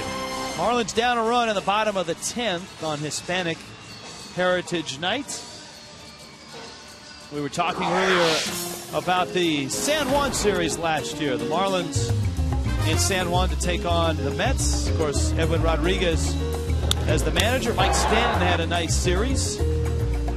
Edwin, a historic night. Hanley Ramirez enjoyed his stay as well. And the Marlins had a walk-off win, as I remember, in that series. That's also the series in which Edwin was told that he would be the manager for the rest of the year for the Marlins. A great trip for Edwin. And as mentioned, there's Drew Storen again. It's Dobbs and Buck and Infante. Dobbs is 1 for 3. And so far for the Nationals, their bullpen between Clippard and Storen, they've faced 9 and retired 9. Of course, Clippard struck out all 6 that he faced. You think Pudge reminded Fielding Colbreth again when he got back behind the plate that he wanted that pitch? He was rung up on a borderline call to finish the 10th. Fox mode. This is Pudge's reaction. Starts to go to first base. And on Fox tracks, it was out. Ball and a strike to Dobbs. Pudge has been a catcher for so long, he knows how to separate the two. Dobbs, a slicing liner to left, and it gets in there. Nix picks it up. Dobbs has to put on the brakes and hustle back to first. Now, Dobbs has a sore ankle, and I wouldn't be surprised if the Marlins pinch run, maybe an Ozzie Martinez, and it is Ozzie. Well, good job by Greg Dobbs, his second hit of the night. Get a little better speed out there with Ozzie Martinez, and a good way to start this 10th inning. He's had 2 base hits the other way. Got a high fastball. He's really hit the ball well the other way this year. Staying back, taking that ball the other way. His single back in the 5th inning was a line drive to left field. Now Buck.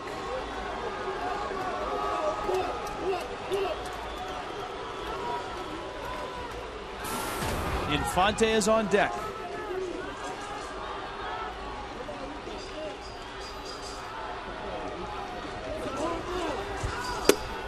Breaking ball, a strike. Now Buck is angry.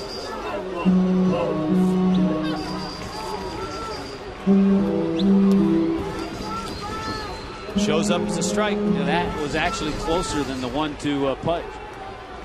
But it was a breaking ball that just kind of hung inside.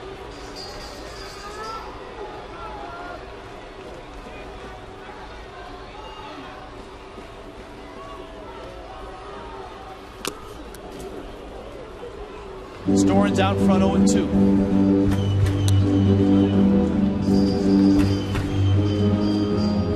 Infante to follow. Then you got the pitcher spot.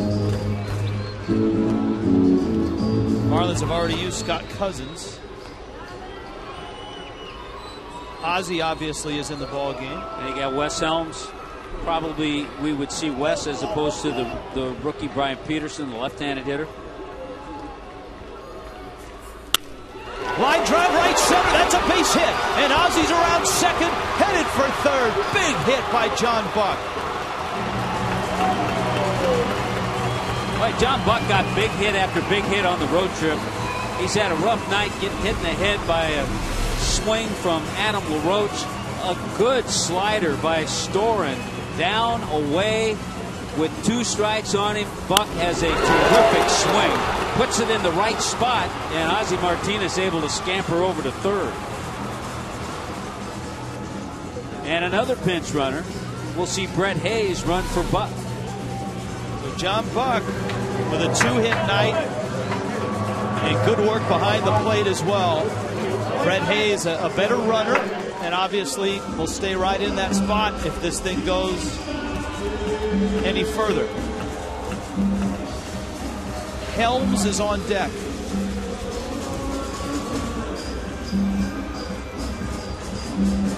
And here is Infante. Sacrifice fly in the 5th. 0 for 2. And here's that spot we've seen Infante in before. Infante delivered back in the 5th inning, a sac fly.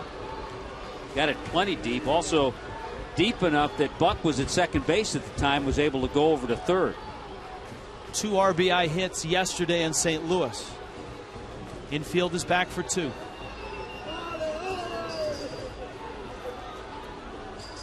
Drew Storen. The strike. 0-1. At 95 had some pretty good cut to it, moving away from Infante. Joe Espada trotting down to talk to Infante.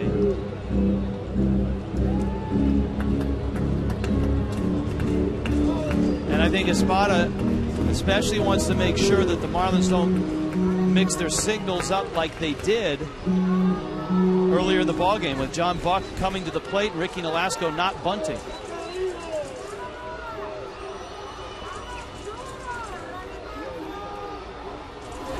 Ground ball back to Storen. Ozzie stumbles and Storen gets the out at first.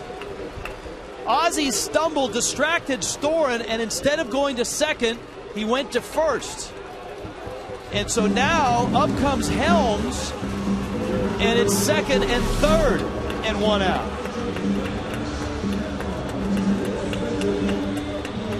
If Storen goes to second, he has himself a double play. And that's the way they were set up. But he looks, he checks, and then once he checks, Ozzie saw him stumble a little bit. It really was too late for him to go to second base. You credit Brett Hayes, got a good jump off first. Infield is in. Boy, it's a big at bat for Helms. Coughlin's on deck. Pudge out to talk to the young right-hander. Storen is just 23. Sean Burnett is up, and that may be for Coughlin.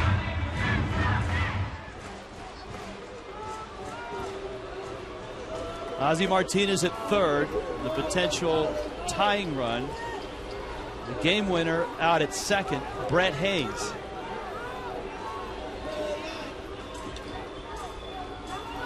And here is Helms, who has not fared that well against right-handers this year. And against Drew Storen, small sample size, 0 for 3 with a couple of strikeouts. Yeah, most of West's damage this year has been against lefties. 0 for 8 against righties.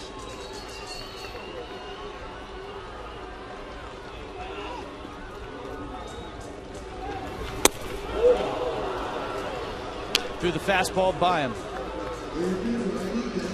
The other choice, Brian Peterson. So in this case, you go with the veteran bat. And West just couldn't catch up with that fastball.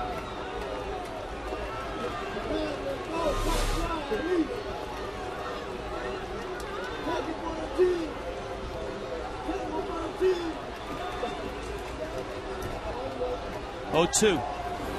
Breaking ball. He stays alive, flips it into the seats.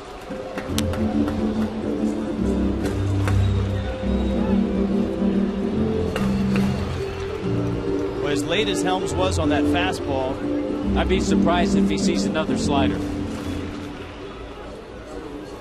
3-2 Nationals, 1 out, bottom of the 10th.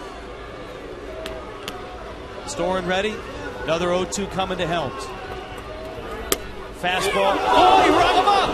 And Helms doesn't like it. Wow.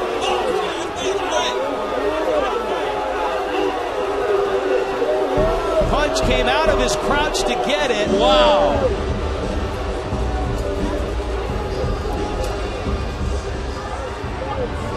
And here comes Riggleman. He's going to go get the lefty.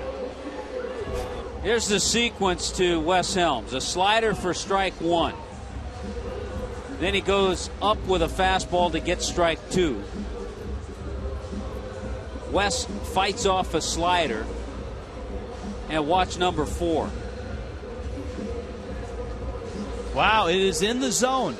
It's in the zone, but it's a pitch you rarely see for a called third strike. And I think Pudge having to go from the inside of the plate to the outside of the plate. A makeup for Pudge's call? Maybe it was. Who knows? Here's a Marooney called to the pen. When you need a car, truck or van.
In a double switch, he'll go into the 9 spot, and entering in Lance Nix's spot in the lineup is Wellington's own Sean Burnett.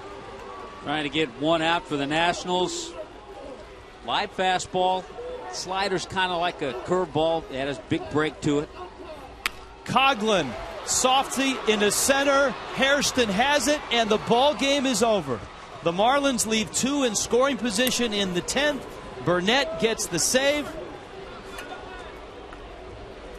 And the Nationals come in and capture game 1 of the 3-game series. Jason Worth and the Nationals win it 3-2. Marlins Live.